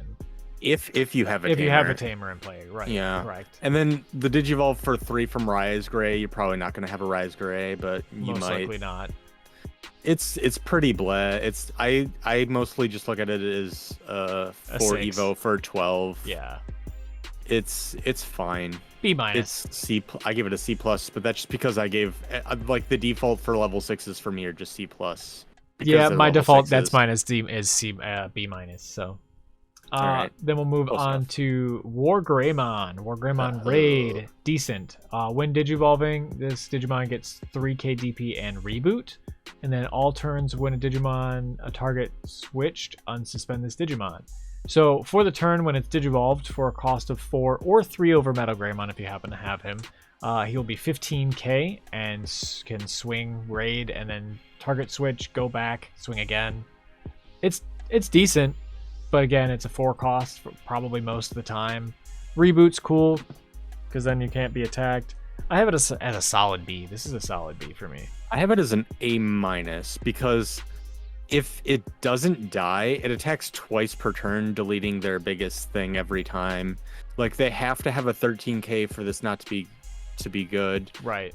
And then if they have a 13k, like you're probably doomed anyways, and it's just acting as any other level 6 that has 12k. So worst case, it does its job. Best case, it like completely stops your opponent from doing anything because you just raid attack twice per turn with this thing. That's fair. So if you can get out ahead, it stops your opponent from doing anything. It stops them from like rushing you down in any way, shape, or form. So if it lives, it dominates the game, and at worst, it's like an average card in the worst case scenario. So it's never bad. Yeah, I can give it a B+. I still want to keep it at like an A-, but I really do like this card quite a lot. Gotcha. It's very good. Then Quartzmon x-antibody. Start your main plays. Place 1 Digimon with Cyborg at a machine trait from your trash under this Digivolution as the bottom Digivolution cards. This Digimon gains all the effects of Machine Dramon and Quartzmon that do not exist in this set. All turns, once per turn, when this Digimon would be deleted, trash the top card of your opponent's security stack. So, I will say all the effects except that last one suck. I made some notes. I will say adding another source under it can be useful, but like you have to then have those. But I will say when it's deleted, trashing one of your opponent's security stack, that's a really cool effect. I agree. Makes I made a note of the Go things that it can put underneath itself. There's 1 common and 4 rare machine slot or Okay. cyborgs, and none of them have inheritables that can be used.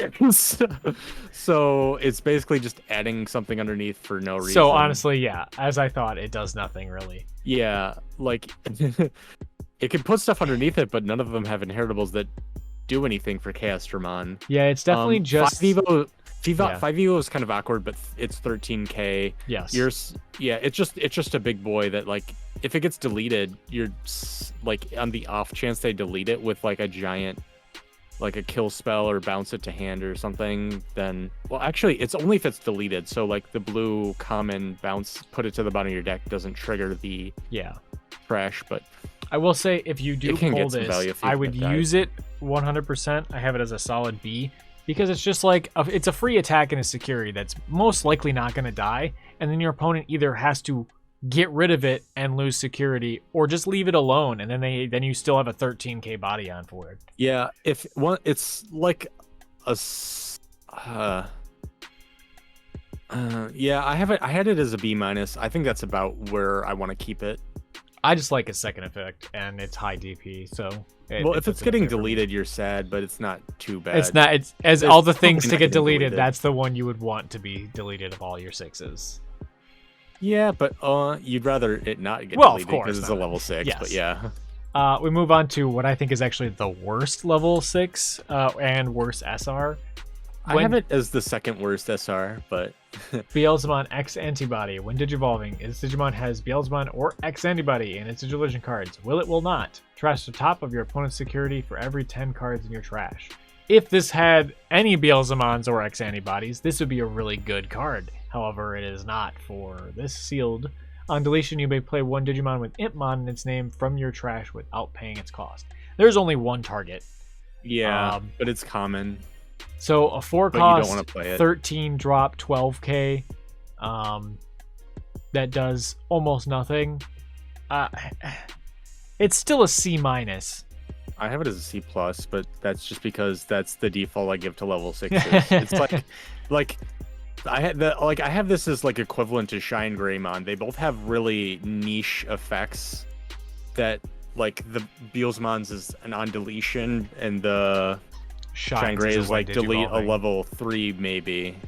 But like they're essentially the same card to me. I have them both as like C pluses. See, that's why I have Shine just rated just a little bit higher, because it's like it actually could be useful. I feel like this isn't going to be super useful. There's one Impmon and it's what, an uncommon? It's common, I believe. All right, fair enough. I just don't care for it that much. Also, I'm sick of Beelzemon right now. Yeah, I don't know. It's not great, but it's a level 6, so you'll play it. Whatever. The first level 7, which is the only level 7 SR, we have Quartzmon. When digivolving, suspend all other Digimon and all Tamers. Then for every 2 suspended Digimon and Tamer in play, gain 1 memory. All turns, all other Digimon and Tamers do not unsuspend. When attacking, suspend one of your opponent's Digimon or Tamers, then trash the top card of your opponent's security stack for every 5 suspended Digimon and Tamer. Quartzmon is fucking busted. It's fucking stupid. Whoever opens a Quartzmon and like gets this thing on the field reasonably, because it can digivolve from a for level 9. 5. Yeah, for 5. Yeah. It just makes the game into a not game, which is why I value those like options that like bounce or kill one thing so much. Is like I fear someone playing a Quartzmon and like having no way to deal with it is an absolute disaster. I absolutely hope that I pull a Quartzmon, because I will be hard playing that bitch, or not hard playing that bitch, but like digivolving for 9 onto level 5s. I hope I get a Quartzmon, because then I could put it into my Bloomlord deck. Yes, like that I is want true. to. But that's the main reason I want it. Of course. But this card is stupid. This is the other contender besides the Imperial Dramon Fighter Mode for best card in the set for me. Yeah, I have him as an A-. It's just under Imperial for me, because I feel like Imperial allows you to be more aggressive right away. I will say Quartzmon, swing, do a check. It's 15k. And, right, it's 15k. Yeah. Swing, do a check. And then trash security if there's 5 things suspended. But if you're a dickwad, then you can just like slowly pick off all their stuff that's suspended and just make them sad. Just like delete their entire board one at a time. If you really want to play it safe. That's what you do. You hard play a whole rookie rush like deck start off, and then get a Quartzmon out there. Then you have a board of 5 Digimon suspended, and then just kill your opponents, and then trash security every single time. Yeah, it's really nice. I like it as a card. It's gonna be hard to deal with. So I have this and Imperial Dramon both like A+ range. I don't know which one I like more. I like them both a lot. It's hard to compare. You don't need you'll play them both. Though it's one of the best 2 cards in the set. Yes, 100%. Then we have our first secret rare. Let me check to make sure these numbers are correct. Yeah, so then we have our first secret rare, which is Darkness Bagramon. It has a Digicross between Dark Knightmon, which is not in the set, and Bagramon, which is not in the set. When you be doing that, you can do it from your hand or battle area. Each player reduces play. Yeah, we know that. On play, when Digivolving, delete one of your opponent's Digimon. Then you may place 5 Digimon cards with Bagger Army from the trash as Digivolution cards for this Digimon.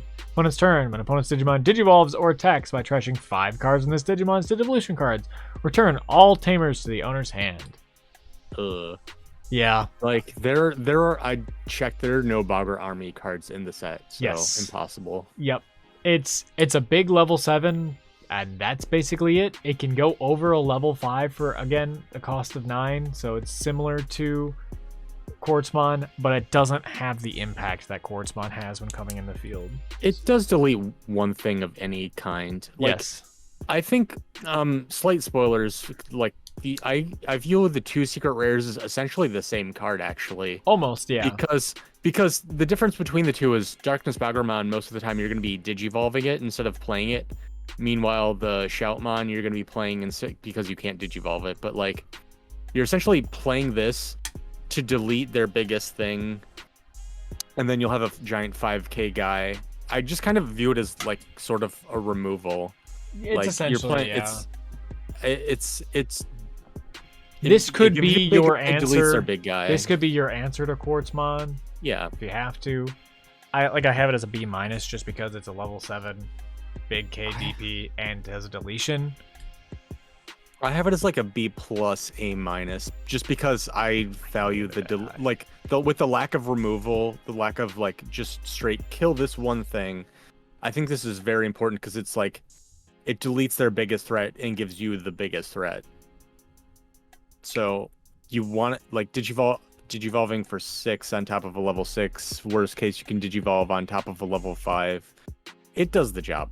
All right, then we move on to our last one, which is Shoutmon X7 Superior Mode.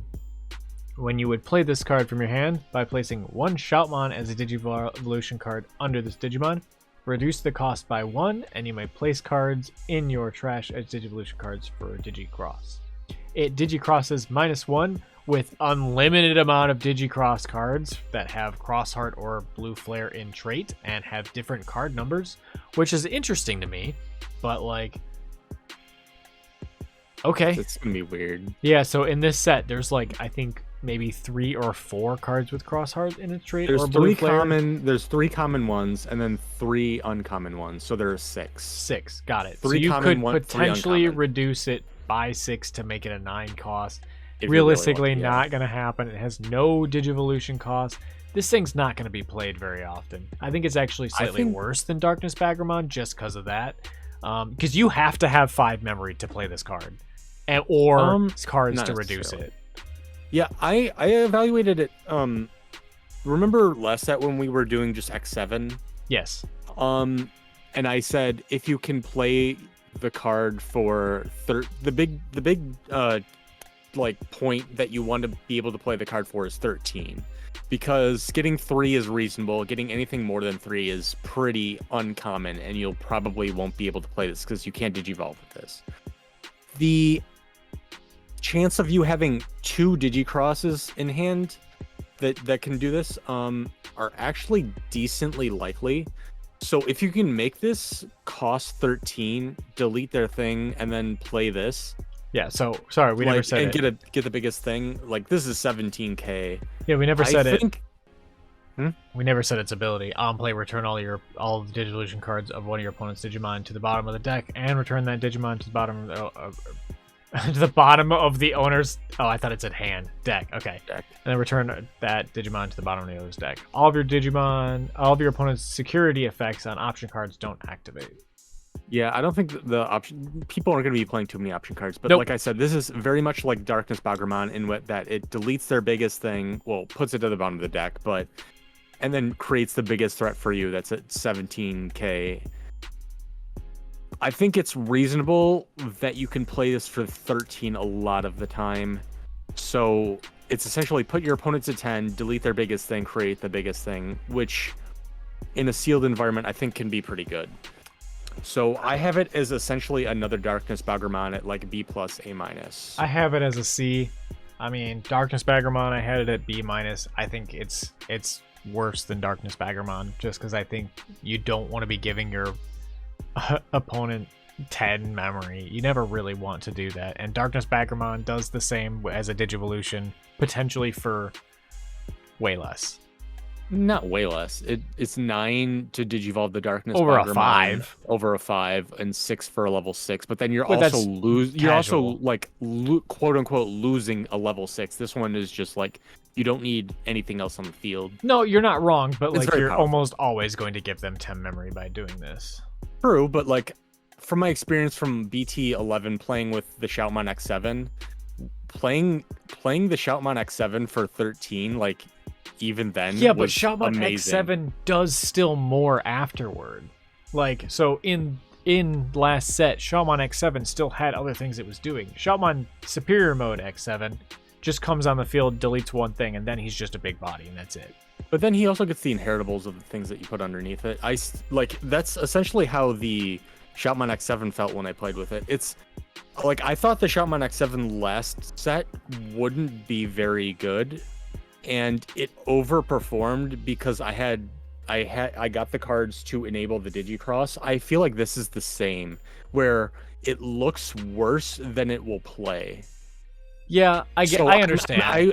I upped my evaluation of it because of my experience from last set, where the Shoutmon X7 overperformed in sealed when I didn't think it would. I originally thought it would be like a card at the level that you're putting it, like at a C+.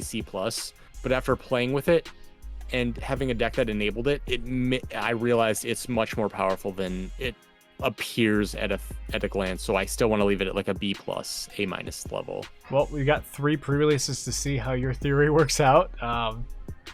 That'll be good. I would like to make a couple comments about the format as a whole, if that's all right. Yeah, hold on. Let me switch the thing real quick. Yeah. All right. So I wanted to talk about the format as a whole. I feel like there are going to be 4 types of decks. I'm going to talk about them in the order that I think they're going to be the most common to the least common, and how often you're going to come up against them. I think the most common deck you're going to run up against is our save decks. Yes, 100%. There's so much save support, and the save decks feel kind of like this weird mid-range thing where like you want to be playing around with level 4s and 5s. And in those decks, I think you're going to want a lot of the blocker inheritables, and you're going to be dirtling around with like blocker inheritables. And that's kind of going to be like a weird, awkward thing where people are going to have trouble like setting up a specific game plan. So the second most common type of deck I think you're going to run into is like a Rookie Rush deck. 100%. Where there's lots, because we had two play cost level 3s, and I think they were both common. There's going to be lots of going wide early, and I think that's why in like the save decks you want the blocker inheritables very often, is because I think there's going to be a lot more Rookie Rush than in BT-11. Yeah. Just based on the cards I'm seeing. So I think Rookie Rush is going to be something. The save deck is something that you can play against normally, but the Rookie Rush deck is something that you want to have cards to defend against the rookies. So, and I think the save deck actually does that really well with the blocker inheritables. So I think the save deck is going to do really well against Rookie Rush, but it's going to struggle against the other decks. But Rookie Rush is something you really want to keep in mind when building your deck. And the save deck, I don't think you have to build specifically against, but it's something to keep in mind that your opponent might like end up dirtling in the mid game. So the next most common deck I think you're going to find is what I'm going to call quote unquote good stuff deck, where like you play all your rares and they don't synergize very well. Stuff where you're going to have like Darkness Baggermons or like War Greymons or stuff like that, where like you're playing the best card, but it doesn't have a lot of synergy with other things that you're doing. So in that case, it's just a normal deck where you just have to deal with their quote-unquote big threat, like the Quartzmon or bullshit. whatever. Yeah, if you can deal with their one big threat that they're saving to, then you can do it. So that's good. And then the least common thing I think you're going to run up against is like a red-yellow, like reduce your DP, delete your stuff. Because I think the cards that you need to make that deck like synergize and work well together are going to be a lot less common. It's not going to be like the super uncommon to come against, but it's gonna, the times it comes together is going to be a lot less often. But I think that does the best against the rookie rush decks. And I think what's going to happen is the decks that are all like good stuff where you're just playing the best cards are going to lose the most. Because you're gonna focus on the few good cards you have, and then if they get deleted, you're screwed. The rookie rush decks are gonna be really hit or miss depending on what you're up against, but I don't think they're gonna be the strongest deck in the format. But they're gonna be like a baseline. You have to be able to deal with rookie rush. Yes, agreed. The second most powerful deck I think is going to be the save deck because it deals really well with the rookie rush deck, and it has higher upside than just like people playing their best stuff because it can recur. It's kind of like a weird mid-range deck. I think the best decks are going to be the red-yellow decks.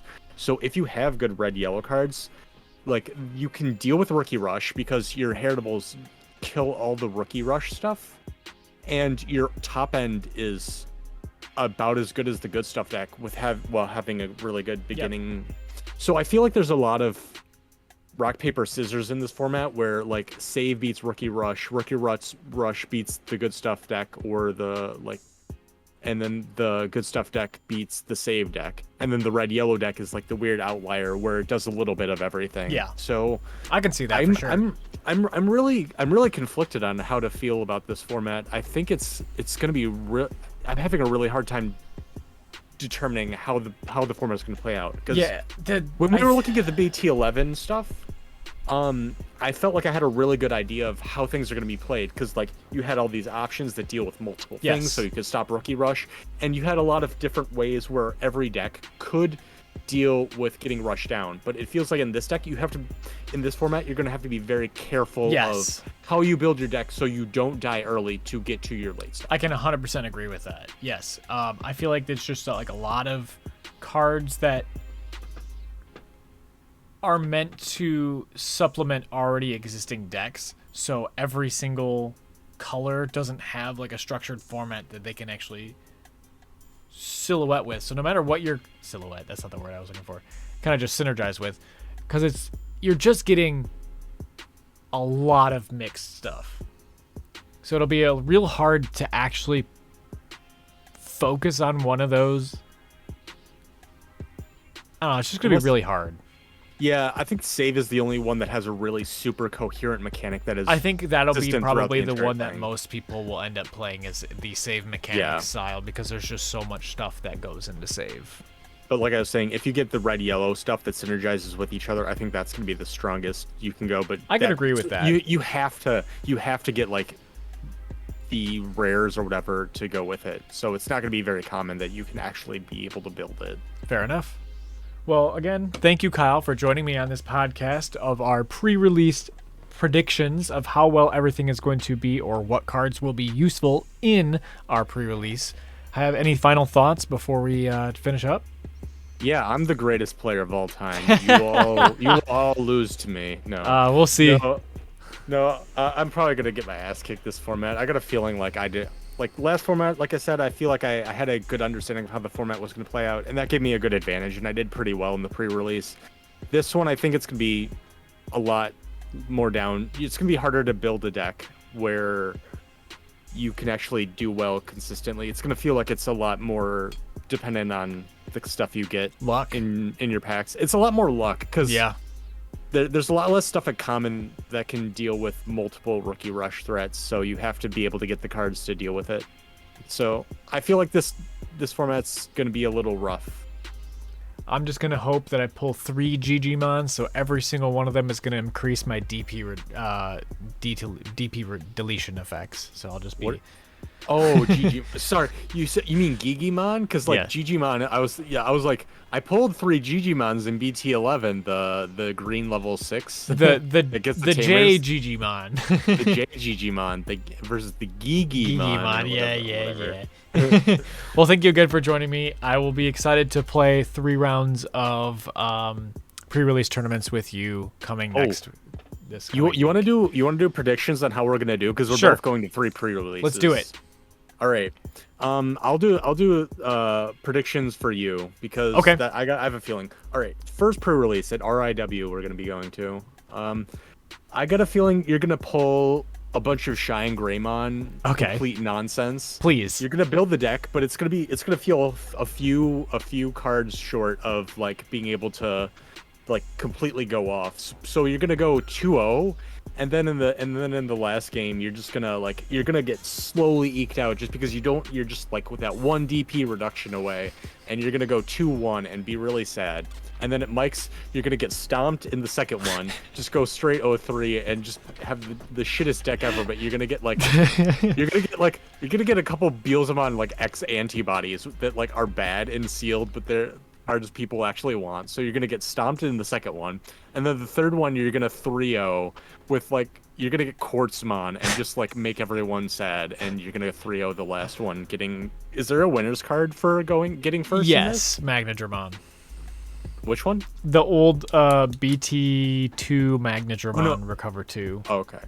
Okay, you're gonna get the pre-release winners card this time, unlike I did in the last one last time. So we're gonna even out that way. I think first deck is gonna be you're gonna get 0 SRs. You'll get 1. You'll get Darkness Baggermon, but then you'll pull like the rest of them will just be like you'll pull 2 Pyldramons or a Pyldramon and Dino B, but have none of the low free stuff. So that'll just be like miserable. right, exactly. But you'll end up going 1 and 2 the first day. You'll lose the first one, win the second one, and actually no, you won't win. You'll tie the third game, so you go 1-1 and 1. So that'll be day 1. Day 2, Mike's. You'll pull Alt Art, All Force Vidramon X. You'll pull an Alt Art of one of the Tamers. It'll be one of the weird ones, and then you'll go 3-0 day 2, winning with your ridiculously built all force deck that has just so many blue cards and you're just running full blue. And then day 3 you'll get shut out, but you'll pull Altart Quartzmon. Oh, there's an Altar Quartzmon. Oh yeah, Yes. yeah, it's the one where like he's like emerging from yes. the thing. Yeah, that looks so cool. It's really cool. Yeah. I So just the want last day we'll Quartzmons. both pull Quartzmons, but I'll actually be able to do something with it apparently. Yeah. I predicted. You predicted me going 0-3 the last day, and I predicted you going 3-0 the last day. Yeah, That's I kinda funny. mean I had you winning the second day where you had me going 0-3. Yeah, that's kind of weird. All right, I'm looking forward to seeing how those play out. That'll Yeah. be interesting. Yeah, but I mean, you're gonna pull an All Force X Altart for sure, just because you keep yeah. pulling all the fucking All Force shit. Yeah, I got fucking 3 arenas last time. Finally decided to build the old force. Yes, deck. you did. I'll be excited to see you play it. All right, well, thank you again for joining me. Can't wait to do this stuff. See how this works out for us. Peace.